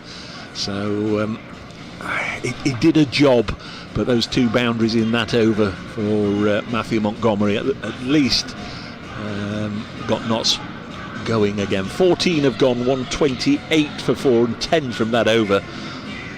It's going to be obviously a change from the far end. Can be Zabe. This end, Sabe's going to come on for his 2nd over. When he came on for his 1st, he got rid of Joe Clark, catching the deep from Ricardo Vasconcelos. It's going to be bowling to Jack Haynes, who's on 51. Zabe round the wicket now, and this one's hit down the ground, and it should be caught and is safely pouched. And again he's come on and got a wicket. First ball of the over, Sikandar Raza underneath it at wideish long on, and Notts lose their 5th, 128 for 5. And Jack Haynes out for 51, which has come from 32 balls, 6 4s and 2 6s at the crease for 51 minutes, 128 for 5. It's a really good knock from Jack Haynes, comes to an end. Zabe just tossing this one up a little bit slower. Jack Haynes, eyes lit up, thought that this was the one to cash in for, and unfortunately has not got enough of it, and Sikandar Raza has taken quite a comfortable catch at long on there, and Notts lose their 5th, and they're 128 for 5, and Lyndon James walks in a bit of a tricky situation. Yeah, we saw him once or twice last year when he was sort of given the freedom to go out there and play some expansive shots, cleared the ropes a few times. Top score of 37 in this format. He's only played 15 T20 matches in his career. Very much back to his old role as a fully fledged all-rounder now. Lyndon James he's had plenty of bowling duties in the county championship matches. Wouldn't be at all surprised if we see him given a number of overs later on. Gets a full toss, first ball, and plays this into the offside. Round comes Weatherall with to do the fielding. A sliding stop and a good return, but Lyndon James and Matthew Montgomery both quick between the sticks, and they're back for 2. So James is off the mark. 130 for 5 in the 15th over, and he'll push this one down the ground for another single. 131 for 5. So still to come, Calvin Harrison, and then the 3 quicks, Ollie Stone, Dylan Pennington and Ben Lister. Zabe really does get through his overs really quickly. He absolutely whizzes through them, doesn't allow the batter time to settle. And again bowls, and had he moved to the left. Oh, now then there's an opportunity for a second run here, and they're going to take it because David Willie slipped, and they do come back for 2. So a little bit of fortune there for Matthew Montgomery. If the bowler had just moved away to his left in his follow-through, he might well have been in the right place for a caught and bowl. As it was, it just looped out of his reach, and then inexplicably David Willie's feet decided to go from underneath him, and there's a Another wicket as Matthew Montgomery sweeps and misses, and it goes through to McManus. So it clip off a bail on the way, but he's got to go. And a bail has been knocked off, so he's been bowled by Safe Zabe for 11. Montgomery out, and it's 133 for 6, and Northants fighting their way back here. Yeah, just clipped off a bail as Montgomery went to do a conventional sweep. Notts losing their way. It's a bit of a shame that Monty usually plays that sweep shot really, really well, but this is a fantastic spell by Safe Zabe. He's got figures of 3 for 6 off 1.5 overs. That's phenomenal. As a 7th bowler, I'd been knocking on David Willie's hotel room door tonight and saying, David, you got to bowl me a bit more here. That is a great spell. He's brought Northants back into the game as Notts are sort of slumped now to 133 for 6. Calvin Harrison walks in, and he is no mug with the bat. He's a very handy batsman in his own right, and he could do with, and Notts could do with him getting a few here. Well, yeah, I mean, you know, the first part of the innings, Notts were going along at 10 and over, and we were talking about 200.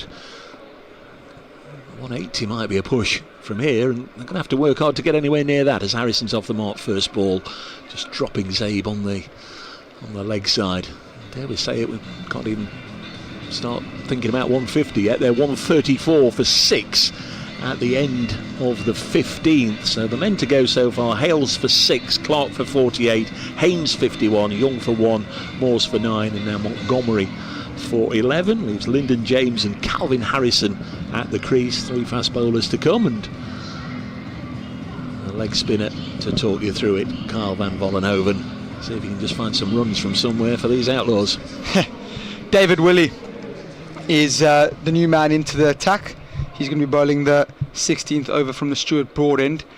He's going to be shaping up to Calvin Harrison as David Willie trundles in and pushes this one in, and Calvin Harrison is flicking that one off the front foot down to square leg for a single. It's going to be very interesting to see the way Notts are going to play these last 5 overs, if they're going to look to take it a little bit deeper for 1 or 2 overs and just knock it around, and if they get a bad ball, put that away, or they're going to continue to take risks. We heard Pete Moores say we do play aggressive cricket and brave cricket. It's David Willie in again, this time to Lyndon James, who's got a leading edge, and it's just over backward point. Tell you what, my heart was in my mouth. I thought that was number 7, but Lyndon James lives to fight another day, and Matthew Bretzker does the tidying up down there on the sweeper boundary as they scamper through for 1. David Willie this evening so far, 2.2 overs, 0 for 17. Nice little spell for him as he's coming in again to Calvin Harrison, who's defending, and there's no run to extra cover, who I must say is quite tight there at extra cover. Another dot ball looking to put as much pressure on Harrison as possible, make rotating the strike really difficult, not get off strike easily. It's good captaincy from David Willie as once again he's in again to Calvin Harrison, and nice and short, and Calvin Harrison, that's a beautiful shot. Short, and he's just flicked it off his hip, little flick off the hip, pull shot, and that's gone for 4, and Notts needed that boundary desperately. That gets them to 140, gets Harrison his first boundary of the evening, and well, maybe that's broken the shackles just a little bit, taken a little bit of pressure off. David Willie just airing in line and length there, and Calvin Harrison, he was all over it. Great shot. David Willie continuing, and he is knocking Calvin Harrison's leg stump out the ground. Well, that is a great way to come back from getting hit for a boundary. That's a great ball as well, and Notts are losing their 7th now. David Willie picks up his first. Calvin Harrison's got to go for 6. No finer sight, is there, for a quick bowler? Nope. Knocking a stump out of the ground, tumbling. A little bit of take that. Who, of course, were playing over the road last weekend. Take that from David Willie as he picks up his first wicket. Got Ollie Stone on his way out to the middle now. He'll have had some battles with David Willie in the past, and it may well be renewed in a not too distant future, of course. Willie batted 3 last night for Northants. Imagine if Notts can get an early wicket, get him to the crease early on. Stone will get an opportunity to bowl at him, but meantime it's going to be the left armour to bowl to Ollie Stone, who wears 9 and he's coming out to bat at 9.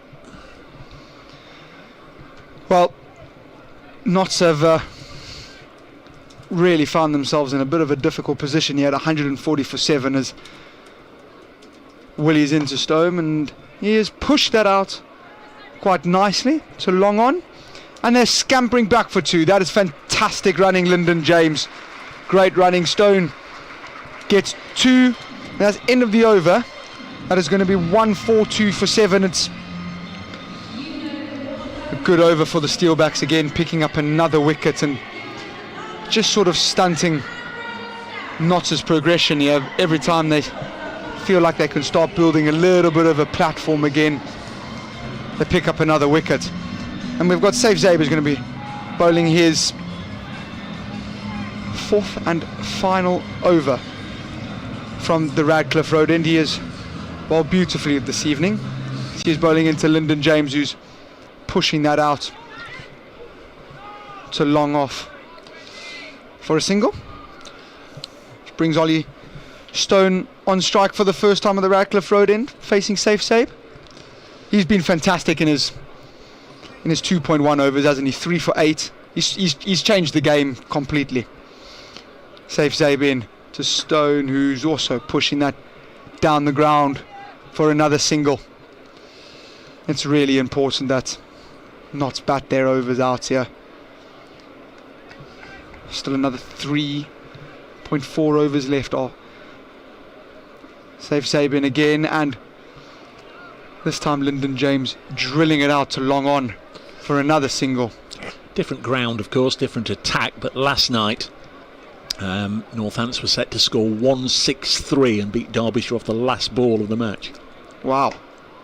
And this is, again, by Stone, pushed out to long on for another single. It seems, though, lots of teams have got off to a few flyers and they've just been pegged back in the middle overs again. So Notts would be looking here and be thinking the position that they're in, they'll be kicking themselves a little bit, but they'll be looking to still try get up to 165, 170 maybe. They want to be competitive. They don't want to give it in as Saif Zaid bowls that one from behind the stumps. That's quite well bowled by Saif Zaid, and it's another dot ball as this just held up and spun a little bit in the pitch. It's gone to David Willie at cover for a dot ball. This time Lyndon James just pushing that out to long on for another single. It's another fantastic over, and that is the end of that one. That's going to be 147 for 7 at the end of 17 now. Bear in mind, after 10 Notts were 104 for 1, so has not been the best 7 overs for the Outlaws, but we've got 3 to go here.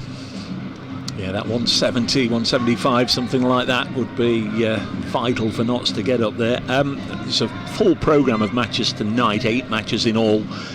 Elsewhere in the North Group, a match that started at 5:30 at Worcester. Lancashire made 169 for 5, Worcestershire 76 for 1 in the 10th over. Durham lost last night. They were bowled out for 75 last night against Lancashire. They're going the same way here. They're 99 for 7 against Birmingham. That's at Chesterley Street after 17.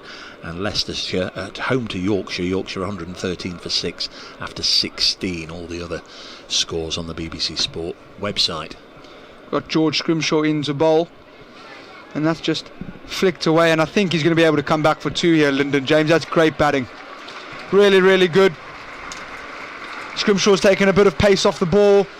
Lyndon James has got his timing perfectly. He's got the ball just to stop on the edge of the 30-yard circle at mid-wicket, and they've been able to scamper back for a 2. Lyndon James now 9 off 8, and you would think that a lot of Notts' runs are going to need to come from him at the back end of this innings. Need some boundaries.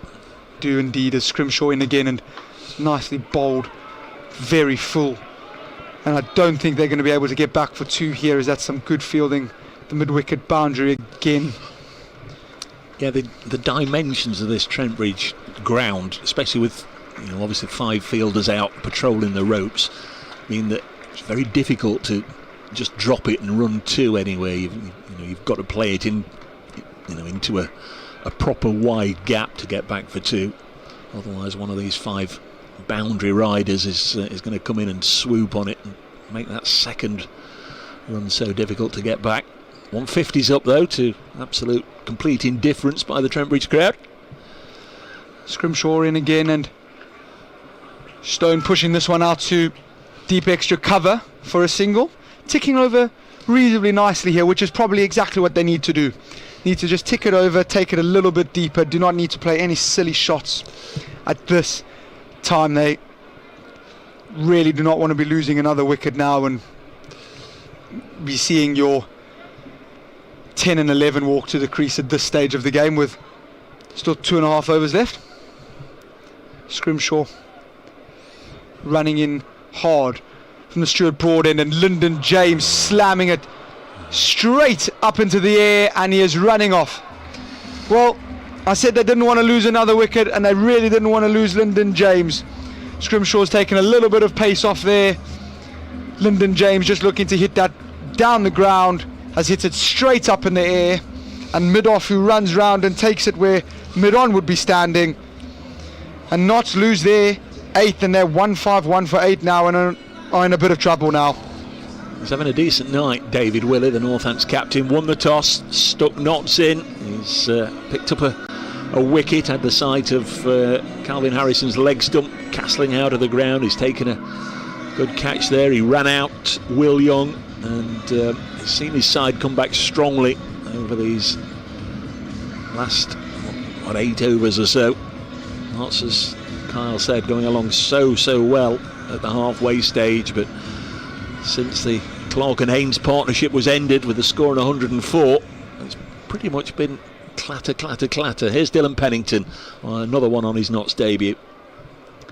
Dylan Pennington walking in on his Notts debut, and well, his captain Joe Clark will be desperate for him to get his best of 10 here and just relax, and unfortunately he's not going to do that, because that is not the best way to start your debut. Really well bowled from George Scrimshaw. Unfortunately has hit Pennington in front of all 3, and he's on a hat-trick. And Notts are in a load of bother. They were, I will remind everyone, they were 104 for 1 after 10 overs. They are now 151 for 9 after 17.4. And just looking on the replay, that is out. That you don't get more out than that. That is hitting middle of middle from George Scrimshaw, and he's on a hat-trick. Well, that's an unwanted double that Dylan Pennington has created there, because his first ball that he received as a batter for Notts in the county championship, he went out on a hat-trick.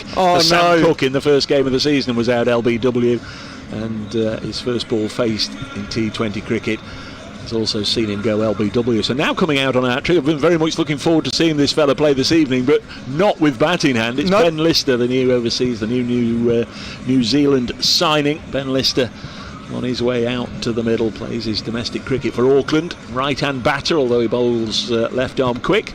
And here's Scrimshaw, the former Derbyshire man who'd love to get a hat-trick.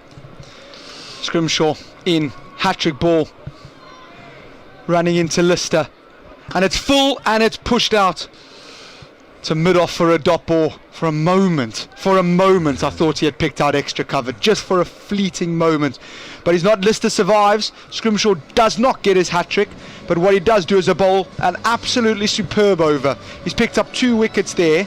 Notts are now 1-5-1 for 9 after 18, and Stone and Lister, can they get Notts to 165? Can they get them to 165? It's going to be a very tough ask, as David Willie, the captain, has brought himself back on, and he's not an easy player to get away at the best of times, let alone if you're number 9 and 11 respectively. Yeah, it'll be Willie and Scrimshaw to bowl out here. David Willie from the Radcliffe Road end to Stone, and Stone is pushing this out to backward point, and that's going to be a dot ball. I must remind you, the cut-off time is 7:48, so David Willie just running back to his mark if they don't get the overs in by They'll be all right. 7:48. They should be fine. They've got 4 minutes. Then another fielder does have to be inside the ring. It's David Willie this time to Stone, and Stone is flicking this out to long on, and they're not going to get back for 2, which is a wise decision in the end. Skandaraz has fielded that quite nicely. A little one-handed pickup and into the bowler. Lister now to take strike for the first time to David Willie, hoping to open his account as an outlaw. I hope I haven't just put the mockers on him there, Dave. I really, really do. But David Willie, figures of 1 for 24 after 3.2 is into Lister, who's nice and full, and he has guided this out to third man for a single, and he opens his Notts account. Notts now 153 for 9. 2 singles in this over. Can they sneak a boundary, a little sneaky boundary off the outside edge, or flick one away down leg side or something, just to get them up to 160 as Willie in again to Stone, who's backed away, and that is an absolutely fantastic Yorker, executed perfectly by David Willie. And in all honesty, Stone has done really well to dig that out and not see stumps all over the place. It's really well bowled. Very much so. Since Clark and Haynes were dismissed, there's only been 3 boundaries, 2 by Matthew Montgomery, 1 by Calvin Harrison. Just shows how difficult it has been in the middle overs to get away Ravi Bopara and Saif Zaib. As Willie now into Stone, who's pushed this out to mid-off, and that is just going to be a single. They scamper through for the 1. Just ticking over now, 3 from the over with 1 ball to go. Not 154 for 9. And reiterate myself and say it's incredibly important that they do bat the full 20. Use your allotted 120 balls. Don't want to leave balls out there. It's David Willie again. This time to Lister.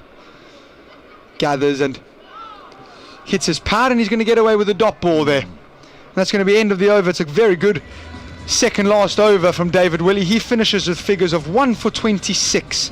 Second last over going for 3. It's very well bowled, and it's safe to say the Steelbacks are well and truly on top here, especially after the start that the Outlaws had. It's going to be big George Scrimshaw, all 6'7" of him, 7'3" for me, to bowl the final 20th over. He's going to be bowling Atali Stone, who is 7 off 8, and he's done a decent job at just rotating the strike. He's had a bit of a cool head. Yeah, Saif Zaib is going to finish with 3 overs, 3 for 12. Doesn't get much better than that, does it, Dave? No, fantastic. I think Willie will be wishing he'd brought him on a little earlier. Couldn't agree with you more, as Scrimshaw into Stone, and bit of an appeal, but nothing given there, as Stone looking to heave that away into the Fox Road stand, who I'm sure are good fielders, better fielders than the Pavilion fielders anyway. Lewis McManus, the wicket-keeper, claiming the catch there, not given. It was McManus 2 years ago, playing for Hampshire in that quarter-final that ended Notts' hopes of going to finals day that year. Caught Dane Patterson in the last over with 2 needed. Remember that, I was sat over there in the Fox Road stand. Scrimshaw in again, and slower ball, and this time Ollie Stone has nicked it. So the first one he didn't nick, the second one he has nicked, and in all honesty that will be a bit of a disappointment for Joe Clark and his troops. They have been bowled out now for 154, and that is very far from ideal. Scrimshaw picks up his 3rd of the evening, and McManus takes quite a simple catch there to add to his dismissals.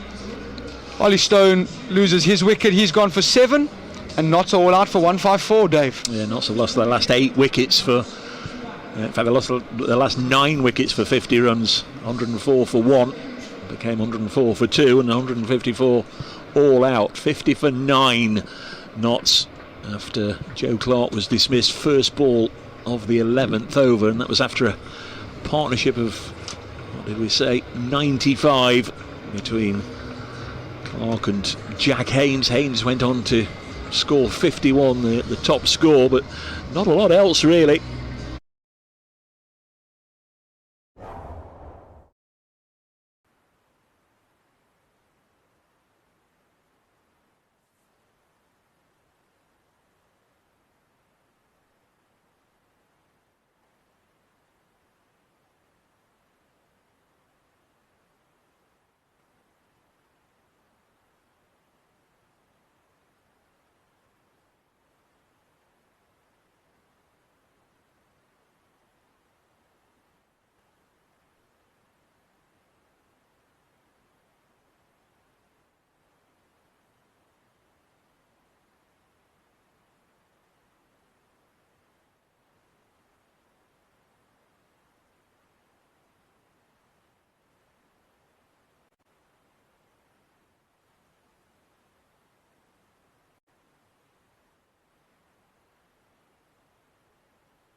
Okay, so the Outlaws post 154 runs. Josh Chong joins me again. Josh, it felt very much like a kind of innings of two halves. If we look at that power play, first of all, obviously losing, Hales quite early, but then a real partnership between Joe Clark and Jack Haynes. We spoke about, Jack before the game, and showed a bit of maturity out there, didn't he? Yeah, he did. I think in power play, especially I think we were going at 10s, by the end of the power play. Obviously losing that early wicket. But yeah, Haynes coming in there early on, I thought he played really well, and obviously getting 50 as well. I think all of his innings was very good.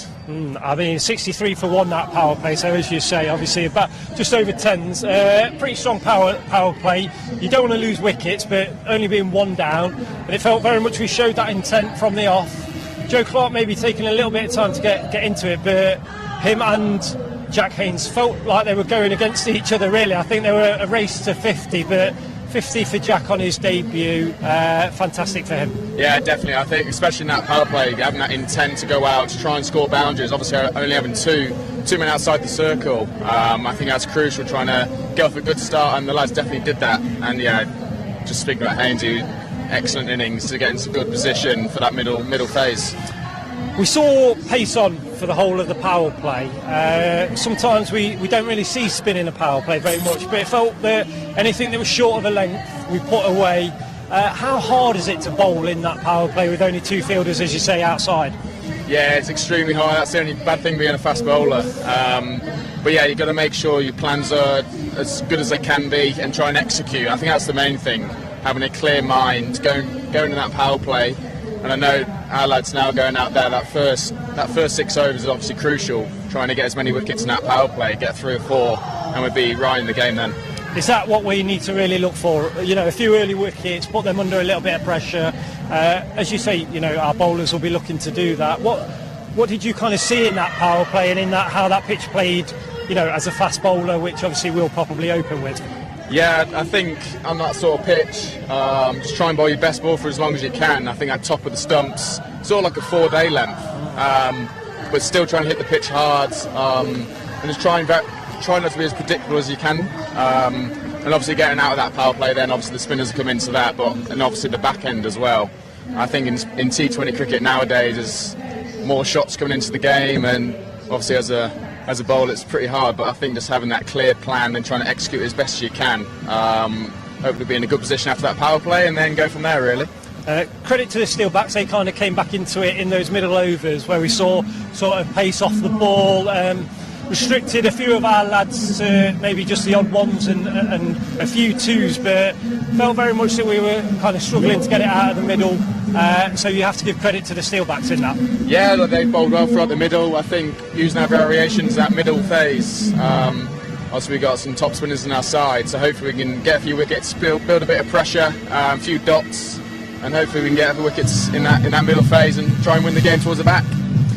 You never really know what a good score is, do you? Obviously it's the first one of the season here, 154, it's not the biggest score that we've seen here at Trent Bridge, but it's definitely not the lowest either, so I suppose people that might be watching go, no, that's too low, it's below par, but until you really see how it plays in the second innings, you never really truly know, do you?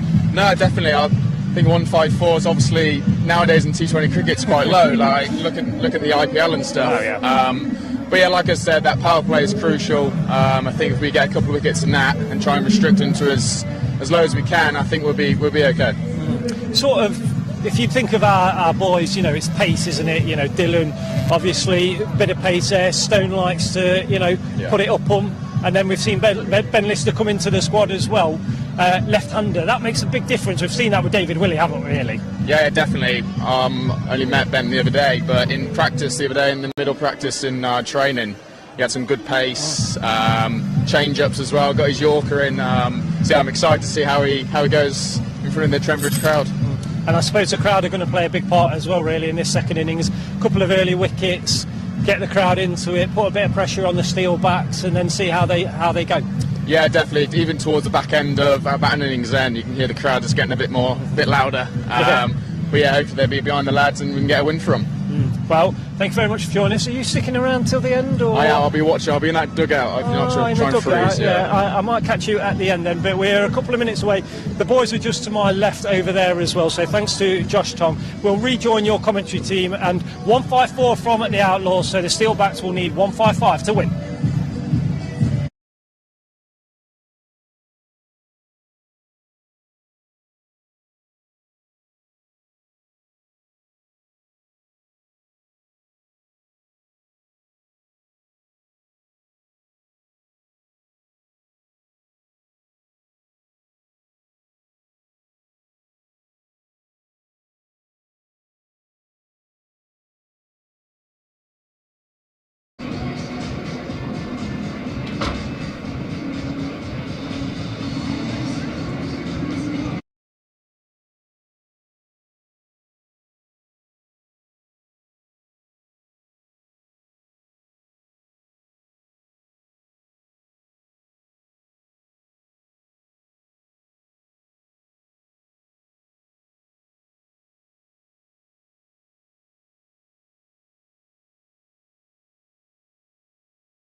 So your first five, yeah? Yeah, I'll do first five. I'll pick up 90. Perfect.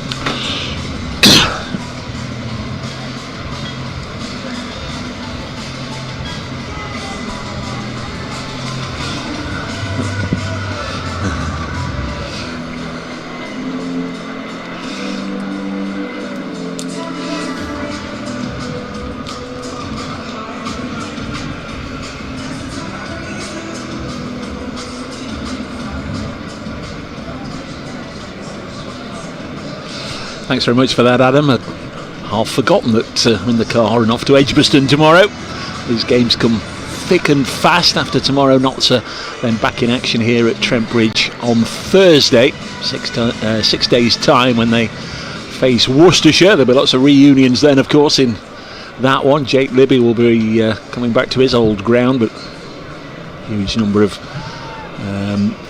Worcestershire players now associated with Notts, of course. The players are out in the middle. Looks as if Dylan Pennington has drawn lots to get the first over. Off to Edgbaston tomorrow. Here's a fellow who used to play his cricket there, Kyle van Vollenhoven. Sorry, Kyle, to talk you through the first few overs. Dylan Pennington on blast debut for the Outlaws, and he's going to be bowling to Ricardo Vasconcelos, who struck him quite nicely last night, and we're hoping to strike it quite nicely again. He got 42 last night and got runs in the last county championship game of the season as well. Very good when you bowl wide to him. And Dylan Pennington hustling into bowl and bowl down leg side, and he's going to have to re-bowl that one again. So not the most ideal start, and the Trent Bridge faithful aren't quite happy that the umpire has signalled that a wide, but that can be expected. Vasconcelos, another one born in Johannesburg. There's a lot of it about, and Bretska at the other end boarding Port Elizabeth. Ricardo played quite a lot of school cricket against him, and used to open the batting with Ryan Rickleton. Wasn't a very nice team to play against, to be honest with you. As Dylan Pennington comes in, and Ricardo Vasconcelos, he has made room for himself, and he has cut that away through backward point for 4. That's a great shot, because Dylan Pennington has not given him much room at all, but Ricardo has made room for himself, opened up that offside, and has carved that away. They're 5 off 1 here are the Steelbacks, and it's quite a nice start really for them. Nice little shot that. Yeah, starting with a leg side wide is not great, is it? No. Pennington in, and he is once again bowled the leg side wide. To be honest with you, if we're being very honest, he's probably very lucky Ricardo's missed that, because if you've got anything on that, that is 4 more. So one would say he has got away with just having to re-bowl the ball, but so far these figures do not look very good for Pennington. 0 for 6 off 1 ball. Steelbacks 6 for no loss after only 1 legitimate ball bowled. Dylan Pennington in again, and that is better as Ricardo pulls this out to deep square leg for a single, and it brings the South African Matthew Bretska on strike. He is also one very similar to Ricardo, as most South African, or most players that have been born and grown up in South Africa are very accustomed to playing quite handsy and do like quite a lot of width, and he is no exception. He scored a lot of runs in the SA20 and was in the top 3 run scorers for the domestic T20 that took place in February as well. As Pennington into Bretska, who is defending this and pushing this back to the bowler. That looked quite sharp, Dave. It did indeed, yeah. Lots of got the standard 2 fielders outside the ring. Calvin Harrison at deep backward point, obviously on the offside, and on the leg side Matthew Montgomery at deep square leg. They've got a slip in, the captain Joe Clark, and then 4 more on the offside inside the ring and 2 on the leg side. I actually quite like this field. I think Dylan Pennington with a bit of shape away slip is really in play, as that is nice and full, and has just defended out to third man for a single. Calvin Harrison does the tidying up into Tom Moores for another single. So tidier from Pennington now. Yeah, it was a good field, and it was a good line to bowl to the right-hander. His issue was bowling to Ricardo Vasconcelos, the left-hander, who's back on strike, as he's already speared 2 down the leg side. Pennington in again to Vasconcelos, who is ramping that and ramping it terribly straight to Joe Clark. Well, there's his first Outlaws blast wicket for Pennington. Vasconcelos just trying to get down on one knee and scoop it over short fine leg. Has come straight off the glove, and it will go down as a slip catch, but Joe Clark won't take an easier one, I'll tell you that, for free. And Outlaws have got their first one. Vasconcelos has got to go for 5. Steelbacks 8 for 1. Good pace from Pennington, horrible way to get out. He fancied it was short enough to rock back and try and pull it on the leg side, and it just got a little big on him, whether it was off the splice or the bat handle or even the glove, but it just looped up nicely. And as you say, Joe Clark, who's been keeping wicket for part of the season so far in the county championship, he'll never have an easier catch stood at slip. One left-hander goes, another one comes in.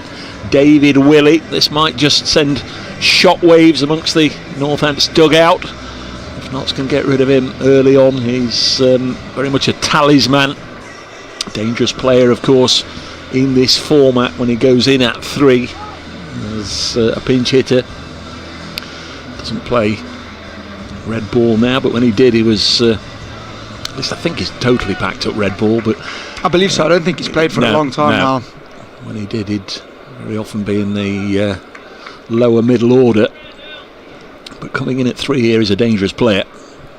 Dylan Pennington into David Willie, who's defending off the back foot. That's a lovely line, and in the end not too bad an over, as Dylan Pennington's first over there yields figures of 8 for 1, and the Steelbacks in turn also 8 for 1 in their reply to Notts' 1-5-4 all out. Yeah, Notts were 9 for 1 halfway through the second over. Alex Hale's out for 6, so similarities there.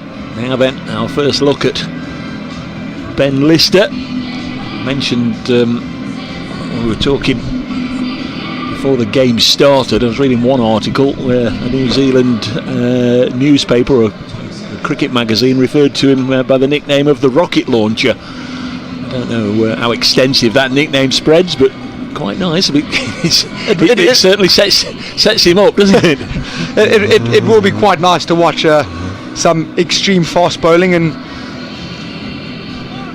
I do enjoy it, and should be a good little battle here as Lister comes in, and that is very, very nicely bowled. It's a little bit of a way shape. Breska leaves that alone, and Tom Moores takes up behind the stumps. Nice tidy start from Lister. Just a little bit about him. Born on New Year's Day 1996, so he's 28 years of age, born in Auckland. Has played 12 times for New Zealand at T20 level. Taken 68 wickets at 24 apiece. This one is just pushed out into cover. Another dot ball by Lister, again predominantly shaping it away from the right-hander, just pushing it across him and then going away in the air as well. Really lovely little length and beautiful line, not giving Breska any room to work with at all.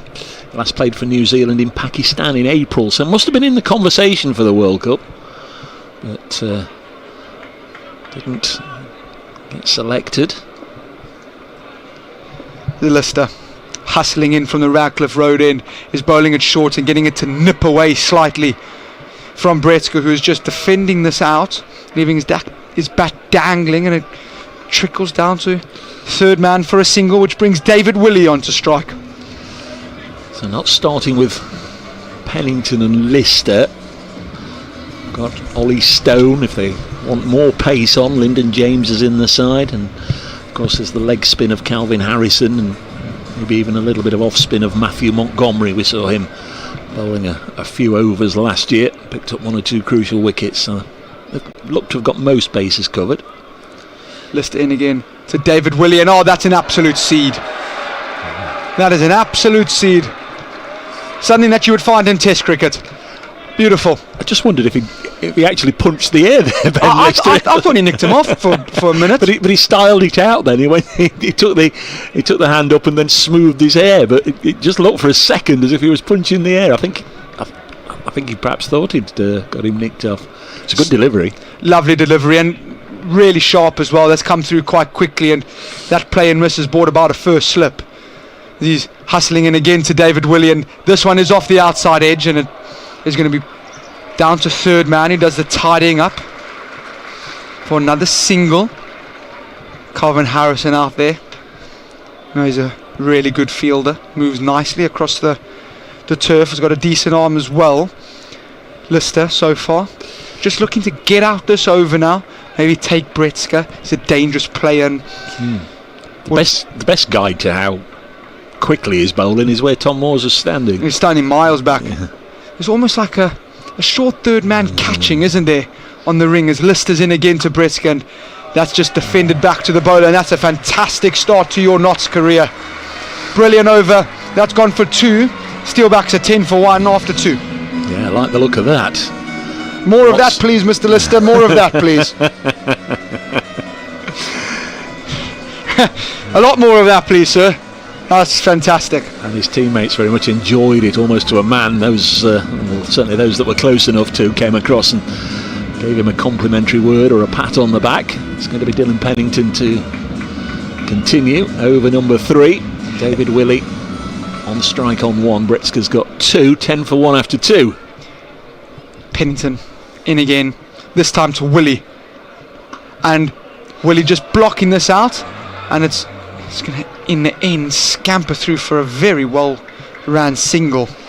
Good running, nice intent by Willie, but it's a nice line that from Pennington. He seems to have got his line honed in now. Nice length again, not allowing David Willie any free room to free his hands up. And David Willie now 2 off 4, Bretska 2 off 6, so reasonably slowish start for the 2 now. Pennington so far 1 for 9 as Brett's gone strike really deep in his crease, and that's hit him on the pad, and the umpire's not interested. The umpire's not interested. I thought it was close, but it's not. It's really well bowled by Pennington. It's nipped back slightly. Thought just because Bretska's batting so deep in the crease there, maybe LBW, but I'm not in the best position, and I'm also probably not the best umpire. I'm a bowler. I think everything's out. I think everything's out unless I'm batting, Dave. It's a good start from Notts in that the energy levels, as you'd expect, nice and high. Lots of adrenaline flowing out there. They're all encouraging each other. They've got that early wicket. What they needed, they could do with one more. As Pennington's in again, and it's another dot ball. Nice little pressure building here from Pennington and Notts boys. Nice little buzz, as Dave said. There really is. There does feel like a nice little energy about them, that they do feel that this is very defendable. Yeah, it's not a demanding target that the Steelbacks have been set, is it? I expect them to be well behind the Notts rate for much of the innings. They can afford to play with patience. Pennington in again, and it's nicked away, and it's unlucky. It's found the gap. It's found a tiny gap, and it's gone for 4. It's a small win for Pennington, but at what cost? Because it's cost himself a boundary. Bretska nicked off. It's gone in the gap between first slip and a very, very fine third man, and it's raced away to the boundary, and Bretska gets his first boundary of the evening, and Steelbacks are 15 for 1. Yeah, it certainly went a lot finer than he intended. It was very edgy. It was along the ground, but certainly was a little bit of a false shot. Yeah, Notts getting roughly 100 in the first 10 overs and roughly only 50 in the second 10, so Northamptonshire know they can bide their time. It doesn't matter too much if they're behind the clock halfway through. Pennington short and wide, and that time Matthew Bretska is not going to miss out, and he has absolutely played that beautifully. Back foot punch through backward point, and it's gone for 4, and he picks up 2 boundaries and 2 balls, and all of a sudden he's caught up straight away. It's not what you want to be doing. It's a great shot, but it is there to hit, isn't it? Yeah. Joe Clark's coming out of his position at slip. He's gone in on the leg side, saving one. Pennington's going to bowl 6 or 8 inches outside the off stump. It's the offside that needs reinforcing. Pennington in again, and catch it. He's not going to do that, as that's drifted down the leg side this time, and Bretska helping that over short fine leg for 4. And what was a very promising start to the over, it's finished with 3 consecutive 4s, and that is really not the ideal end to his over from Pennington, as the Steelbacks now move to 23 for 1. You know, that very quickly developed into Tyson Fury and Alexander Usyk. Very true. You know, at the weigh-in, sort of, you know, going up into each other's face and butting foreheads, didn't it? It was a case of Pennington trying to bowl quicker and quicker and quicker to take Bretska down, and whatever he sent down, Bretska was going to try and hit it even harder, and it got away from the Notts man towards the back end of that over. Now Ollie Stone,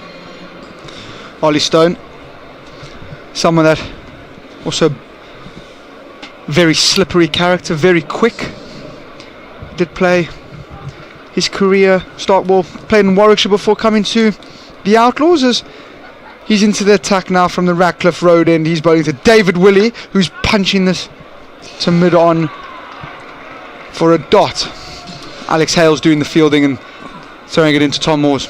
Yeah, and of course before then he was a Northants player. I don't think there's anybody left in this Northants 11 that he would have played with at Northampton, but David Willie, of course, former Northants teammate. Well, he's been away to Yorkshire and come back again, but former Northants man, that's where he started. Ollie Stone in again, and again just looks like it's nipped back at David Willie here. We saw it a little bit with the Northants bowlers, especially David Willie, with the new ball, getting it to nip around a little bit up front with the brand new ball. And certainly from Lister and Stone, they've got it to nip about a bit when they bowled the correct length from the Ratcliffe Road in. So there's enough in it for the Notts bowlers, where Joe Clark at slip will be hoping that he can take a catch and get his second wicket here, as this one's a touch fuller. And Willie has pushed this out into the vacant mid-wicket area, where Matthew Montgomery has gone and done the fielding and tidying up, but they will get back for 2 nonetheless. Ollie Stone, plagued with a bit of injury, wasn't he, Dave, last season, and didn't see much of him. Been to South Africa for the SA20, plays a lot of T20 cricket around the world. Lots of experience as he's in again to David Willie, who's defending this out to backward point for a dot ball. That looked quite sharp again when he does get it down there quite quickly. I'm pretty sure Matthew Bretzker has faced Ollie Stone before in the SA20. If it wasn't this season that's just passed now, he would have been. Matthew Bretzker playing for the Durban Super Giants down there, and Ollie Stone for MI Cape Town. So they definitely would have come up against each other before. This is in again, and this one full and driven through the offside. It's absolutely hammered through the offside from David Willie. Cover stood no chance, and that's flown to the boundary like an absolute tracer bullet.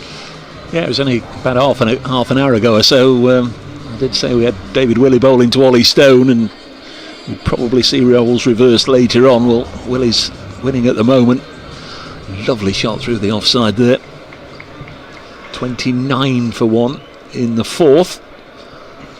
Duckworth Lewis scores on the scoreboard. Like I say, it's a lovely evening. It doesn't really matter, but Northants are roughly where they should be round about now. Just 1 run ahead. Stone in again to Willie, who's pushing this to mid-off, and this will be a dot ball to finish the over. So after 4 overs, the Steelbacks are 29 for 1 at the same stage.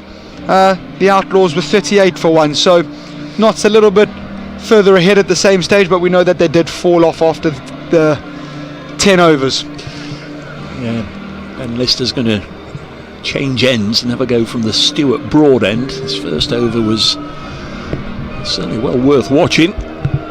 Went for just 2 runs, but bowled particularly quickly. Of course, over the last few years, we've seen both Matt Carter and Samit Patel bowling in these initial 6 overs of power play, but this will be the 5th over of pace on.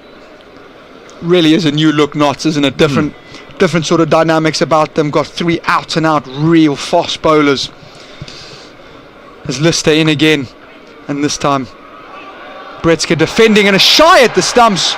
He's knocked the stumps down, but David Willie, according to the umpire, has made his ground. David Willie just looking to back up a little bit too far, and Lister's done really well there. Picked the ball up in his follow through, turned around, fired it, thrown down the stumps, but Willie had made his ground back. Just making sure that David Willie is still on his toes. Lister to continue. Lister's running in. David Mills has only just finished repairing the stumps, so he's got to do it again. That actually was really good work from the New Zealand fast bowler. He was quickly to it and turned and threw the stumps down. It's not easy for fast bowlers to do that, and he's a big boy hustling in now, and Matthew Bretzker's punched this down the ground quite beautifully, really. It's going to plug. He's got out the old pitching wedge. He's on the fairway for 2. Lovely shot. I think when it left his bat, I think I and maybe many inside the ground thought it was going to sail into the pavilion. It went very high and seemed to be going very, very far, but as you say, it went up and came down and just plopped about 15 yards shy of the rope at the far end. Nice little chip that for 2. What I have been impressed of, Dave, is Lister's length so far.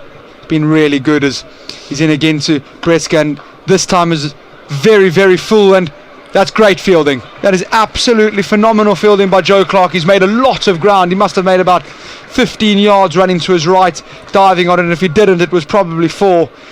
Great fielding, and when you're defending not so much of a higher score that you would like, your fielding needs to be on it. That's brilliant. It really was good. It really was good. I'm enjoying this little passage of play because we've got 4 internationals here, as I say, really butting heads. Stone and Lister with the ball for Notts, and Willie and Bretzka with the bat for Northants. They've been set to score 155. They're 32 for 1. Lister in again, and that's short, and that is, oh my word, that's miles. That is absolutely huge from David Willie. That is ginormous. I think it's just stayed in the ground. No, it's not. It did hit the top of the William Clark stand, the open stand, away to our right from the Radcliffe Road end. It might even have hit the television gantry box over there, but I then saw it bounce up in the air and out and on the way over towards the new retirement home across the road. It's nearly landed in your new living room, Dave. That is absolutely huge. Wow, they've got the ball back though, but no, it's a spare one. Is it a spare one? It is massive. That was a really big hit. Lister's gone pace off into the wicket, and David Willie said, "Thank you very much. I want me some more of that." That has gone miles. That is huge, especially considering that is out towards the long boundary as well. Lister in again. How can he come back? Can come back reasonably well as that's just pushed out to mid-wicket for a single. Good fielding out there on the mid-wicket boundary again. Yeah, a lot of bowlers coming to Trent Bridge for the first time suddenly realise that the ground isn't maybe quite as big as some of those they've played on in the past, and certainly when Ben Lister looked up and saw that one, well, it almost needed clearance from East Midlands Airport air traffic control, didn't it? It went that high and that far. It looked as if it was well out of the ground, but I think it just hit the top of that TV gantry right at the back of the William Clark stand and then bounced away and over the top.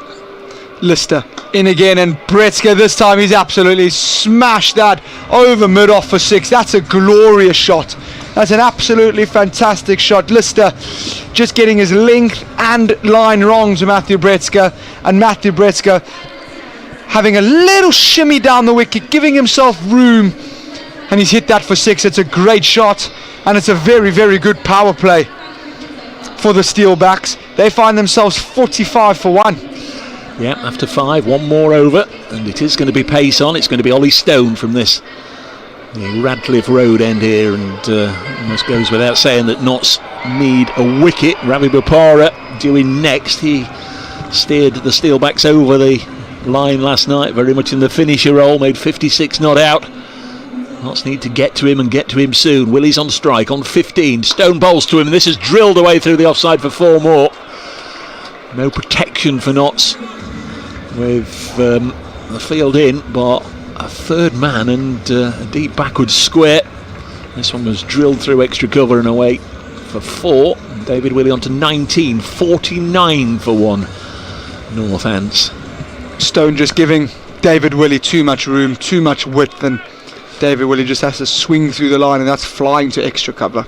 Everything is happening at such a high pace here. Stone in again, and this one's hit just as hard back past him, straight down the ground for 4 more. It's like the game is on fast forward, isn't it? I feel like I'm watching it in times 3 speed or times 4 speed here. That's absolutely flown. David Willie has absolutely whacked that. He really, really has, and it's not a terrible delivery, to be honest with you, from Ollie Stone. And David Willie, well, he's just sitting back, isn't he, and just looking for anything in his half to swing through the line. It's brought about a bit of a field change now, so bit of a change of attack here. Third man and fine leg up in the ring. We're going to have deep square and deep mid-wicket out now, so it should be a change of approach from Ollie Stone. He comes in, bowls to Willie, and he's taken the aerial route. Doesn't matter where you put the fielders. You can't have them. Has it been? No, it's been spilled in the Fox Road stand. Right at the back of the lower tier of the Fox Road stand, that walkway, that public walkway at the back of the first 10 or 12 rows there. Gentleman right underneath it. Maybe he even called mine to his mates. Got nicely underneath it and couldn't hang on. But 6 more runs to the impressive David Willie, and that's the 50 partnership for the second wicket from just 28 balls. And Willie has gone ahead of his partner now. Willie 29, Britska 23. And they've added 51 in double quick time as Stone comes in again. Full toss, 4 more through the offside. That was just food and drink for David Willie, who very much looks at the peak of his powers here. He missed out last night with the bat, only made a single against Derbyshire. He's tucking into the Notts bowlers here gleefully. He's on 33 from just 16. This has been a very expensive over. He's overcorrected the ball before and gone into the stands for 6, and then he's gone overcorrected the other way back to the first bally ball that went through covers, and he's gone for 4 again. So Ollie Stone under a lot of pressure here from David Willie. David Willie striking it really well this evening. He's 33 off 16. 18 off 4 balls in this over, and he's got 4 more here. Lifted this up and over point just to the right of Calvin Harrison and away for another boundary. That's 22 in this over. Trent Bridge almost reduced to silence by the brutal bludgeoning from the bat of David Willie here. This is tremendous batsmanship from David Willie, but I guess the vast majority of the crowd here, 9/10 of the crowd, have come along here hoping to see the Outlaws get off to a thumping victory, and it's very much going the other way at the moment. 67 for 1 the Steelbacks. Here's Ollie Stone, comes in again, and this one's drilled back under the feet of Stone, and I think he took the pace off it. Alex Hales will field, but it's a single. It keeps Willie on strike, and he just explains to the umpire, I'm playing here with a broken bat, can I change my bat please? Certainly didn't look as if there was a deal wrong with it. 68 for 1 at the end of the 6 over power play. If his bat's broken, Dave, I want it, because my bat doesn't sound like that, and it's not broken. Wow, he's striking him really nicely. It's not a great over from Ollie Stone. It's gone 4-4, 6-4, 4, and then 1 to finish the over. So under a bit of pressure, and we bring on Calvin Harrison from the Stuart Broad end, and I feel he's got a big 4 overs to bowl here this evening. It's going to be difficult bowling to David Willie, but they'll be desperate will Joe Clark that the leg spinner can get a breakthrough and they can start building a little bit of pressure. Something similar, and they brought Papara on the Steelbacks from that end. Just slowed down the runs, changed the game slightly. Spin changed the game in the first innings as well with Zabe. Yep. And they'll be hoping that it's very similar. Calvin Harrison just going through his repertoire there to Joe Clark, as a lot of leggies do, as David Willie is still waiting for his bat of his 12th man runs out with many of the bats there. So 68 for 1. At the same stage Notts were 65 for 1, but we know that Notts collapsed quite dramatically from 104 for 1 to 154 all out, so comparisons don't really stack up here. So down at the far end, Lyndon James at a wide-ish long on position. Alex Hales long off to the left-hander in front of the Hound Road stand. Joe Clark and Calvin Harrison having a chat here, and fielders being positioned with great care. 3 on the leg side, 2 on the offside. The fielders in the deep, and 2 on either side, hopefully saving a single. Calvin Harrison, the leg spinner from the broad end. This one's hit up in the air, and it just sails and sails and sails halfway up the Smith-Cooper stand. It has been caught in the crowd this time, but it's 6 more. That'll be little consolation to anybody by the person that caught it, and we get a blast of the smoke and the flares going up into the sky.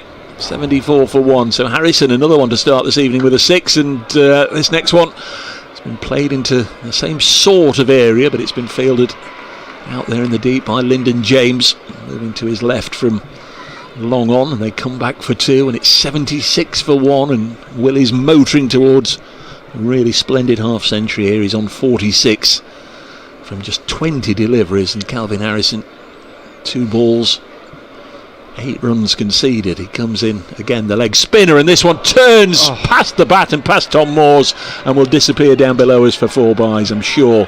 Just have a little, there must have been a top edge to take it past Tom Moore's.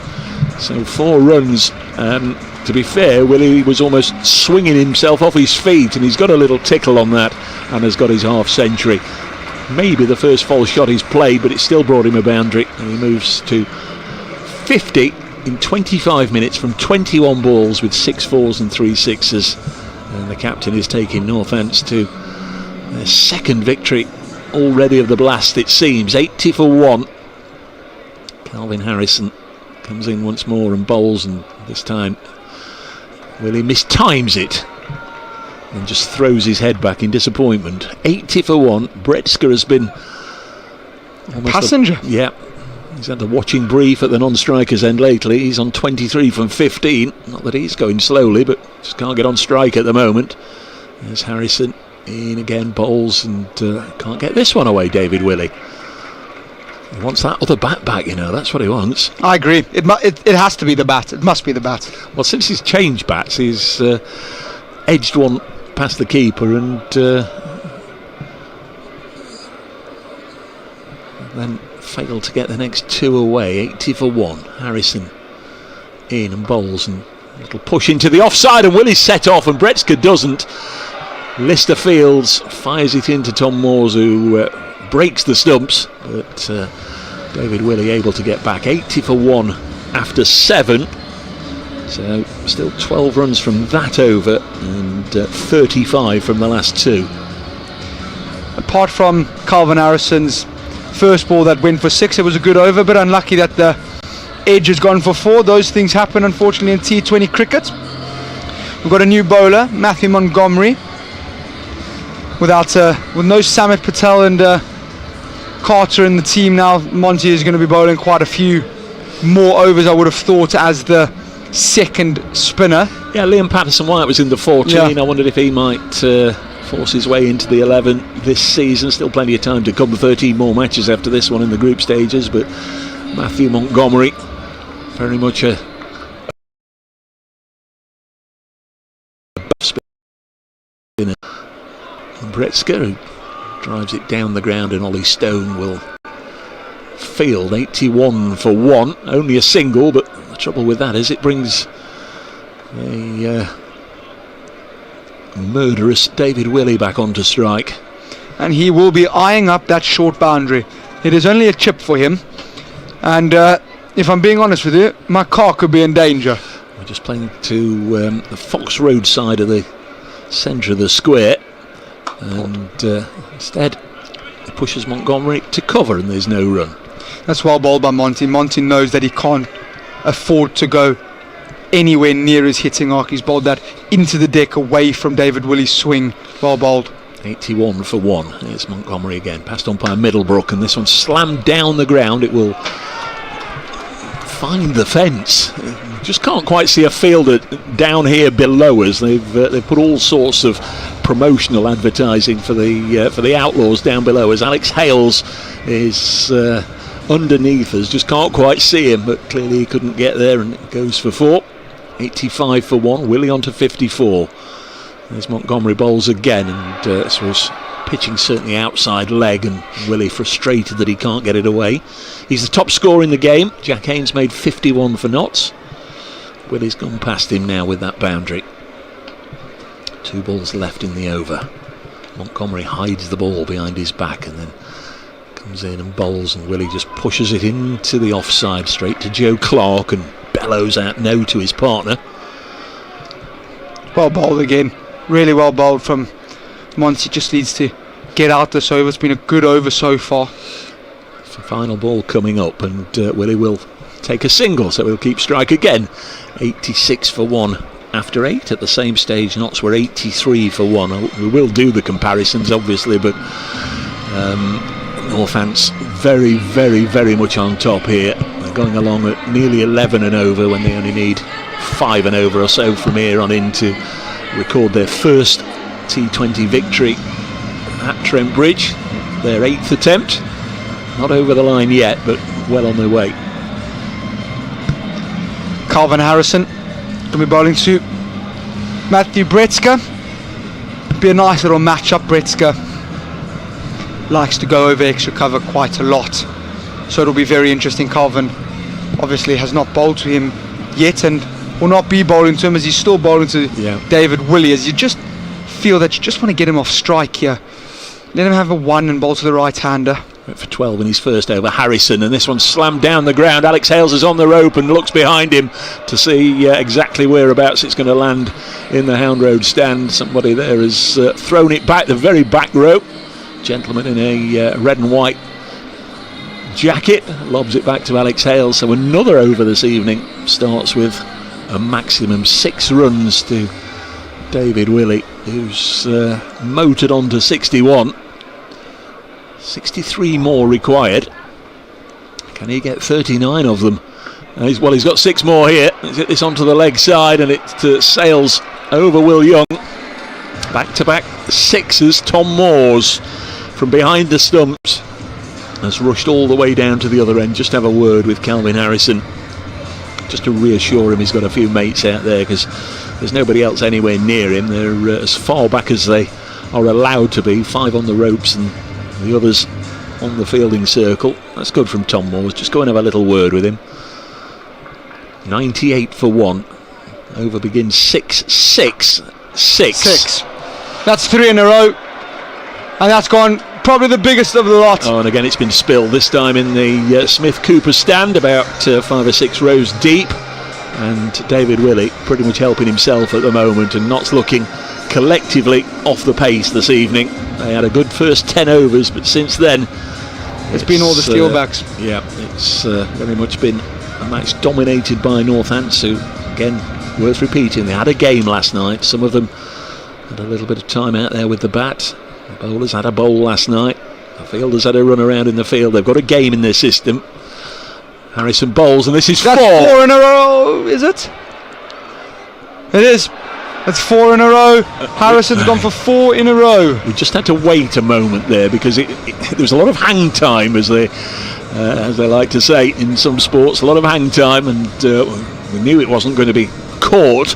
Just where would it land in front of the pavilion? But it landed a couple of yards over the rope. So 6-6. The 100 partnership comes up from 47 balls. Calvin Harrison, 5th ball of the over, and this is going to be, should be caught down there by Lyndon James, and is.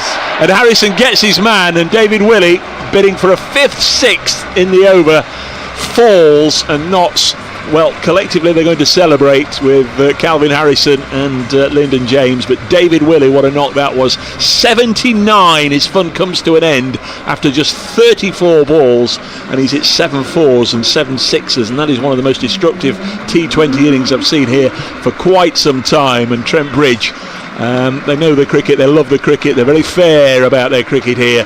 Give David Willie a tremendous hand, because they've seen some prodigious shot making. And Ravi Bopara can make his way out to the middle with a crescendo of noise accompanying him, but it's all for David Willie going the other way. Harrison gets a wicket. My word, he'll be feeling a little bit better. Well, I was getting a bit nervous for him, Dave. I must admit, it's never a nice feeling. Absolutely phenomenal ball striking from David Willie. Some of the cleanest hitting you'll see or hear probably through the stump mics, and if you're in this ground, you've been treated to something special this evening. Brilliant ball striking. It's a great knock, and he's put the Steelbacks well and truly miles ahead of the game here. Calvin Harrison, that ball, just firing it down really, really quick. David Willie didn't get hold of this one, and truth be told, it was a good catch out there at the long on boundary. Unfortunately, Ravi Bopara's into the crease. There's Harrison. Harrison's going to have to restart. Yeah, it comes in off 2 or 3 paces, but something put him off there, so he didn't let go of the ball.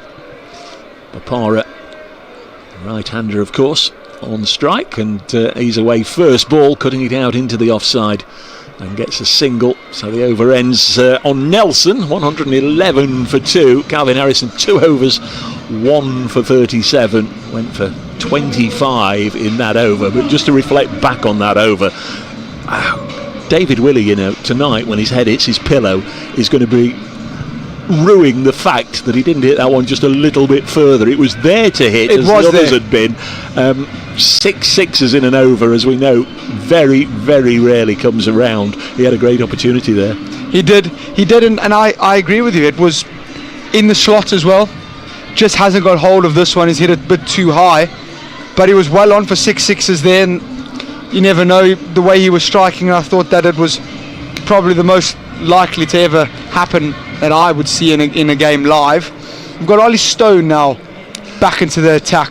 Yeah, he's going to bowl to Ravi Bopara from this Radcliffe Road end, and Bopara will just angle this to backward point, and there's no run. It's almost as if Notts have had a little bit of a plan. When Bopara comes out to the middle, let's get the quick boys on against him. Well, let's see how that goes. Ollie Stone, 2 overs, none for 29 early on when was going round the park. David Willie taking him on quite destructively. Comes in again past umpire Middlebrook and bowls down the leg side, and although there's 1 or 2 muted appeals out there on the field and more in the crowd, the umpire's outstretched arms indicate that it didn't brush anything on the way through to Tom Moores. 112 for 2, the Steelbacks. They only need 43 more to win. They've got the best part of 11 overs in which to do it. Stone in again. Bopara cuts this down to third for a single. Doubles his score to 2. Bretska has been out there since the start. He's only got 24. I guess people who know Matthew Bretska, he's only got 24 out of 113. He's been watching, same as we have. He's probably had the best seats in the house to watch David Willie go absolutely mental. But yep, bit bizarre. People who are just tuning into the scorecard, it's not because Bretska hasn't been trying. He just hasn't had any of the strike and do with him. Well, he's got some now. Ollie Stone's bowling to him, and he's clipped this away, and he's going to get his second 6. So he's making up for lost time, and he's trying to get this done and dusted very quickly. He's moved on to 30 from just 17 balls, 3 4s and 2 6s. So when he has been on strike, he's been very destructive.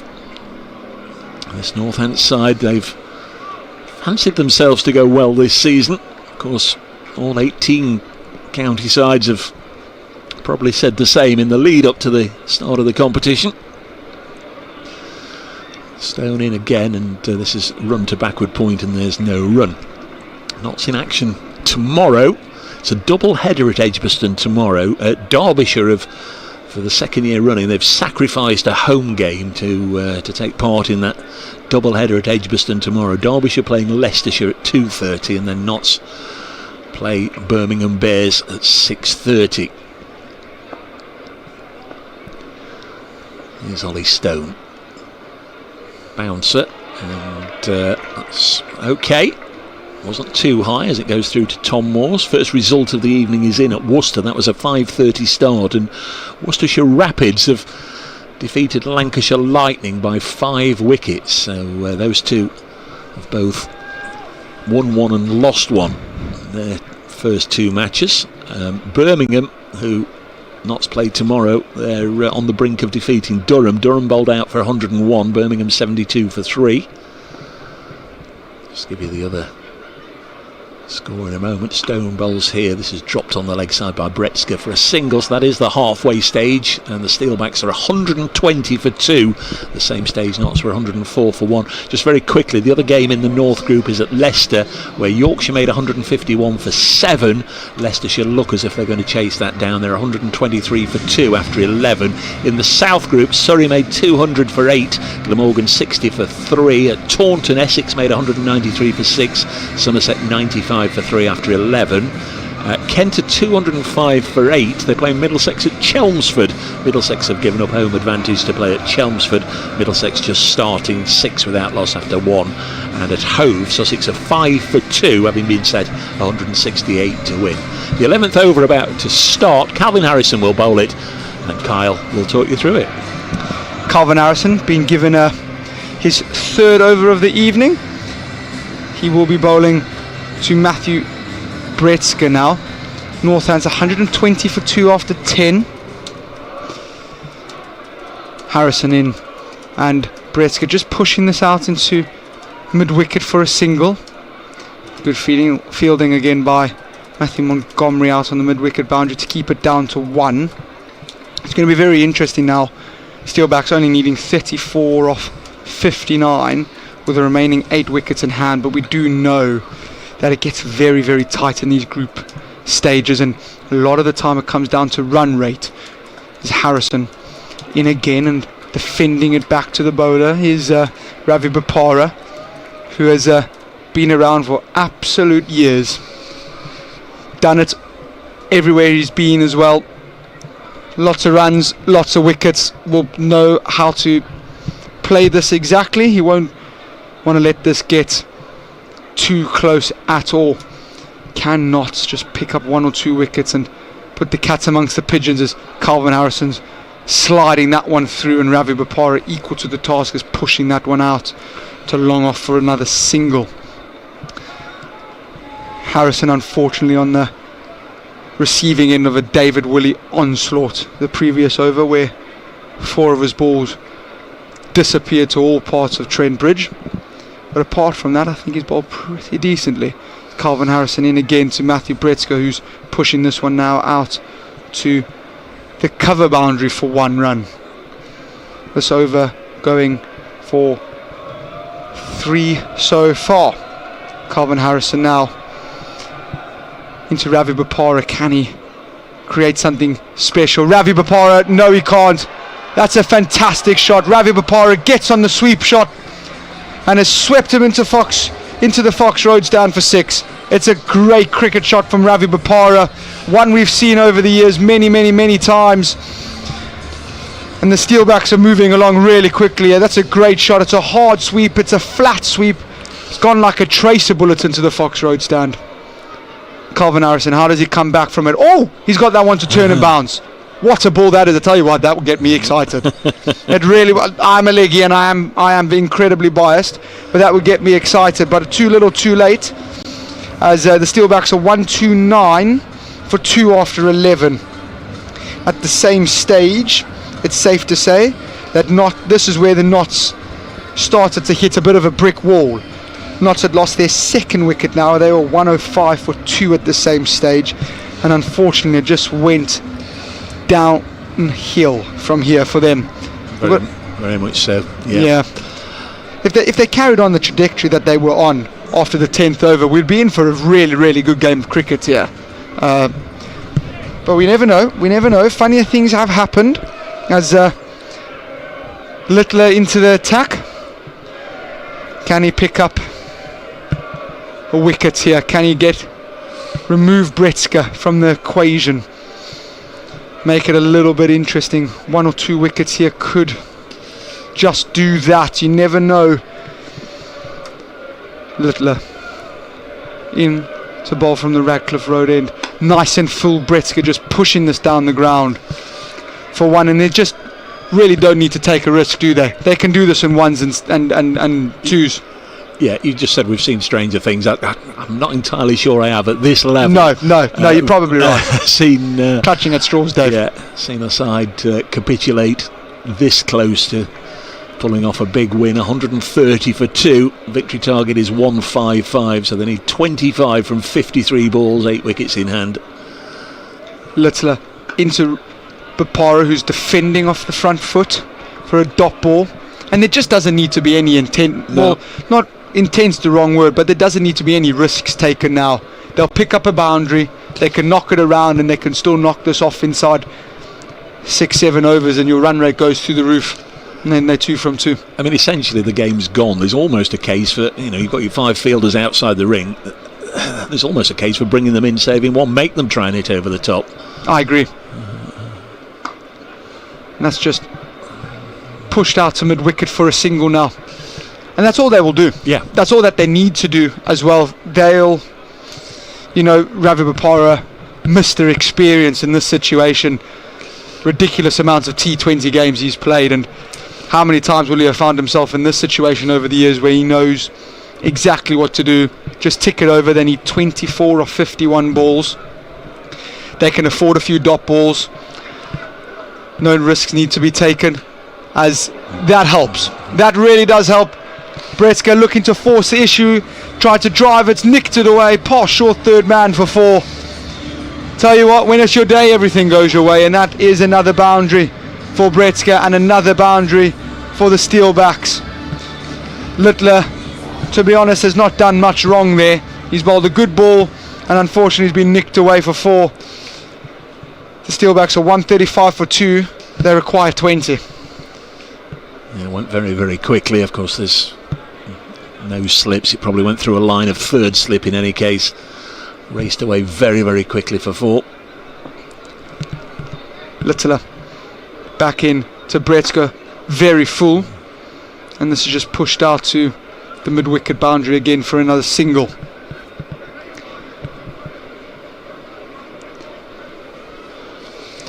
$19 required. Rocket launcher. I've really enjoyed his bowling this evening. I think he has looked really sharp, really fast. Look forward to what he is going to do in the future of this T20 blast for the Outlaws. I think they've taken a page out of your book here. They're starting to bring fielders in and try and just to force the issue a little bit, as that is hooked away, and it's well done in the end. Really well done in the end. A nice little bouncer from Littler. Top edge from Bopara. Has been tidying up by Pennington at fine leg there, and that is the end of the over, and that is going to be 137 for 2 after 12. Yes, 18 more required. Ben Lister, the New Zealander, very nice if he could get a wicket. We've seen Dylan Pennington get his first wicket. He's going to come back into the attack. His first over was okay, was spoilt by a couple of wides. Second over, he was hit away for 3 boundaries by Bretska. So 1 for 21. This game has gone. It's a case of what Notts can get out of it now. Crowd's starting to leave, many of them, which is a shame. A real shame. Next home match next Thursday. But Notts can bounce back tomorrow when they play Birmingham Bears at Edgbaston. They'll certainly not want to go 0-2, as they say. No wins and 2 losses. They have started like that before and still managed to get out of the group and get through to the quarters, but it's not ideal. Pennington into bowl to Bopara, who's pushed this away in the air, but not carrying too long on, and Alex Hales does the tidying up and they scamper through for a single quite comfortably. Bopara 12 off 11. Bretska 39 off 25. Sat on the other end, had a really good view to what David Willie did earlier, didn't he, Dave? Very much so. Yeah, 7 4s and 7 6s in that Willie innings. Pennington in again, nice and full, pace off, and they scamper through for the single, helped by a Lyndon James misfield at mid-off. Just ticking it over nicely here. Steelbacks needing 16. Many balls still left in the game. Whopping 46. Yeah. Matter of when they get them, not if now. Pennington, nice little circle at the top of Stuart Broad end. He runs into bowl here to Bopara. It's well bowled, but just pushed out into the gap for another single, and they're just ticking along now. Very low risk cricket. Yeah, one big partnership in the Notts innings of 95 between Joe Clark, the skipper, who made 48, Jack Haynes, who made 51, but Alex Hales had gone first for 6, Will Young run out for 1, a direct hit, Tom Moores made 9, Montgomery 11, James 10, Harrison 6, Stone 7, and Pennington 0, leaving Ben Lister 1 not out, 154 all out. Pennington in, and Bretzker's helped that. Going, it's gone for 6. Well, Bretzker picks up yet another 6. Takes the scores into single fingers now. Remaining, he moves to 46. And now, Notts really are staring down the barrel of a very, very heavy defeat. Unfortunately, again, Dave, the fielding in the crowd has not been up to scratch. Quite similar to the Notts' performance this evening. Pennington in to Bretzker, who's cutting this one out quite firmly to the sweeper boundary for a single. Steelbacks 147 for 2. Yeah, I think maybe the good thing for Notts is they're straight back on the horse tomorrow with another match. Interesting to see when they get to Edgbaston whether it's the same 11 now charged with going out there and repairing some of the damage from tonight, or whether there's changes. Pennington into Bapara, who has cut that. That is an extraordinary shot. He has uppercut that over sweeper for 6. That's an extraordinary shot, Ravi Bapara. Wow. It leaves 2 to win, but folks, that was some sort of shot. I tell you, amazing cricket shot that. Pace off from Dylan Pennington. Ravi Bapara has waited for it and has uppercut that off the back foot over sweeper for 6. Amazing. It was a great shot. Leaves 2 to win. Bretzker's on strike, 47 not out. I think he probably deserves a half century for the way he's played, but just so long, I guess, as his side get over the line, he won't mind too much. Matthew Montgomery, who bowled a very decent opening over for 6 runs, is coming back to get another one with the end very close, you presume. Montgomery into Bretzker, who's defending it back to Montgomery for a dot ball. Anticlimactic, and the Trent Bridge faithful have sort of agreed with that. Bretzker would very much like to bring up his maiden Vitality Blast 50. That's short, and Bretzker hammers that away down the ground. That will be a 50, and that will be the win for the Steelbacks. Their first win at Trent Bridge in the blast. They do it on their 8th attempt. Notts unfortunately slumped to a very heavy 8-wicket defeat. But many people will say that was the David Willie show, Dave. Yeah, Willie was brilliant. When Northants began their chase, it was a modest target, but really Notts lost it once that second wicket partnership had been broken, really.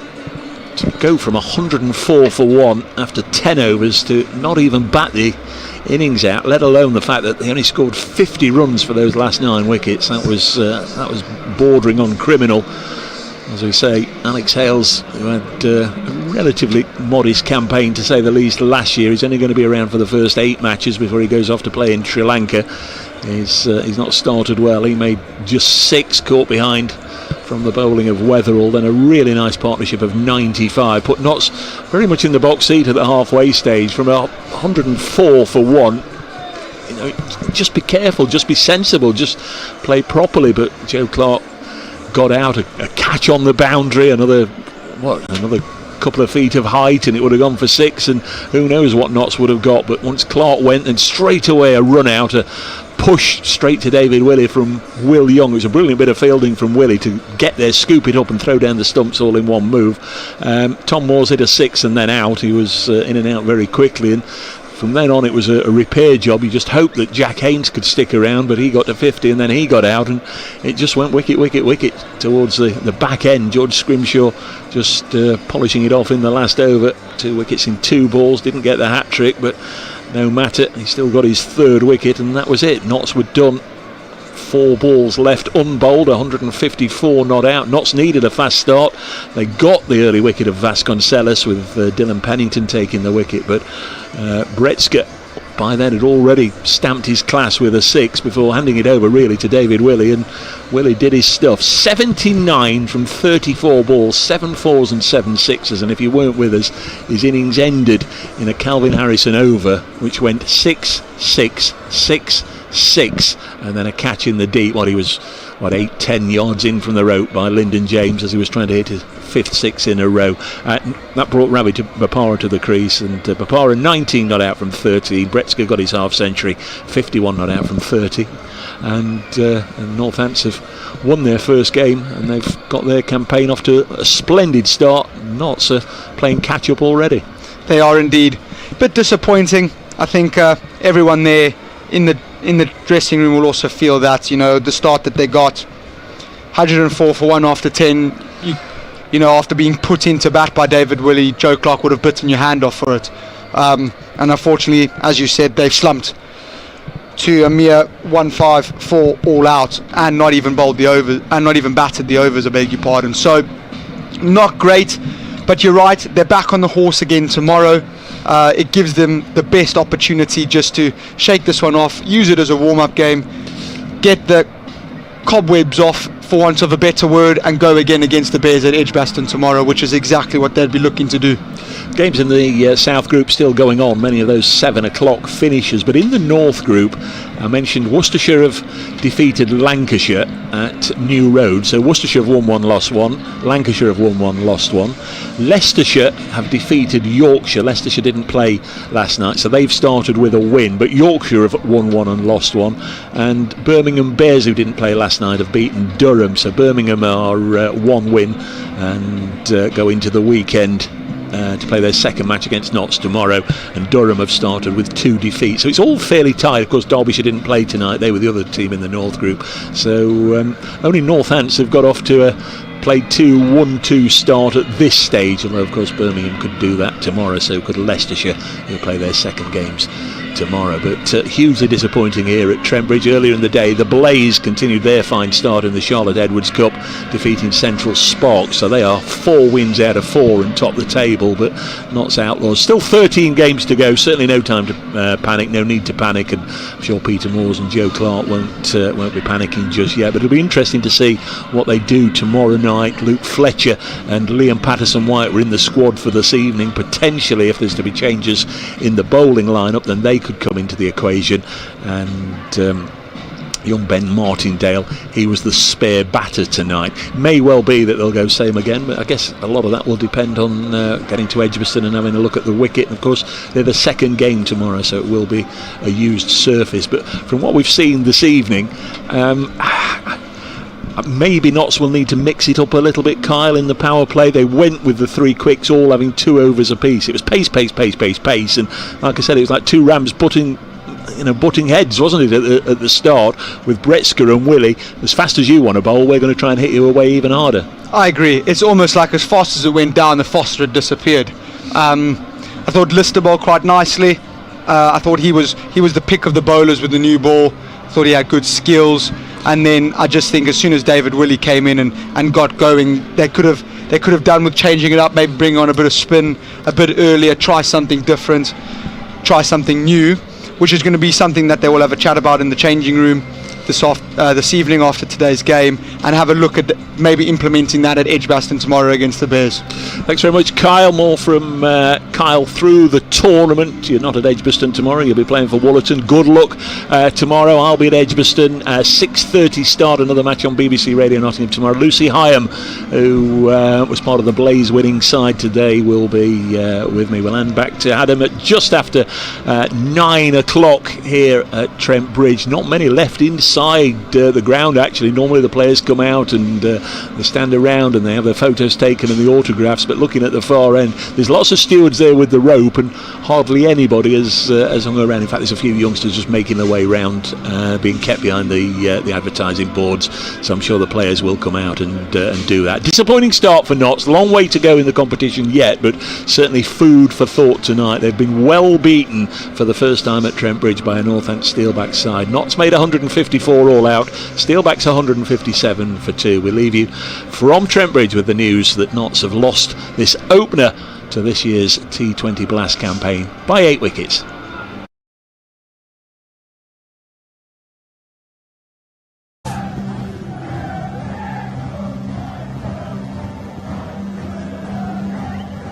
Okay, so thank you to your commentary team there. They'll be back for the next game on Thursday. So it is a win for the Northamptonshire Steelbacks. They win, in big fashion, to be honest. It was a David Willie show, wasn't it, at the start? But while we wait for some post-match reaction from the Notts camp, let's just show you how the action unfolded.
Okay, I'm now joined by Jack Haynes, a 50 scoring Jack Haynes. Let's talk about that first of all. Making your debut for the Outlaws tonight, getting a 50. You must be very pleased with how you performed out there. Yeah, I think it was obviously pleasing to start okay in this format. The format I really enjoy playing, and a format I've been excited to come out and play at Trent Bridge, certainly. So yeah, pleasing to start in that way. A little bit disappointed. We're not, kicking on and getting the team to a bigger score. So, a bit bittersweet. I talked to Josh Tongue beforehand, obviously had a lot to say about you. Said that you like this format. Strike rate of 143. It felt like you and Joe Clark obviously kind of set that intent at trying to get at those bowlers early doors. Yeah, I think so. I think obviously there's not much time to have a look in T20 cricket at the moment. So, Clark is certainly plays that way, and it's nice to sort of feed off him, and nice to put on a few runs with him today. I'm looking forward to batting with him for the rest of the blast. Just felt in those middle overs, kind of like, credit to obviously the Steelbacks, but it felt like we're trying to struggled a little bit, trying to get off, get a bit of pace on the ball with them taking pace off the ball. Yeah, potentially I thought Rovo Parra bowled very well. He was canny, tough to get away in the middle overs. And we seem to lose wickets at probably crucial times, myself included. So, yeah, disappointing for the middle. It's something we'll probably look at and reflect on. But obviously it comes thick and fast now with tomorrow, so looking forward to going there. Obviously a disappointing result. As you said, comes quick and fast now, doesn't it? Trip to Birmingham there. Do you kind of look at this in great depth, or do you just go, look, we know where maybe we need to improve a little bit and look to do that tomorrow? Yeah, I think everyone's probably got individual things to work on and to look at before tomorrow, but it's exciting. We can go again tomorrow and try and put it right, so really looking forward to it. Well, wish you well tomorrow. Thanks for joining us. I know you've got to go and do some signings, but congratulations, well done, and good luck tomorrow. All right, well done, mate. Cheers. Thank you. Okay, Jack Haynes scored 50 on his debut, but it was the Steelbacks that got the victory by 8 wickets. As we just said there with Jack, the Outlaws visit Birmingham Bears tomorrow, and they'll be looking to put it right after tonight. But thank you very much for joining us here on Trent Bridge Live. We'll be back on Thursday when the Worcestershire Rapids are in town.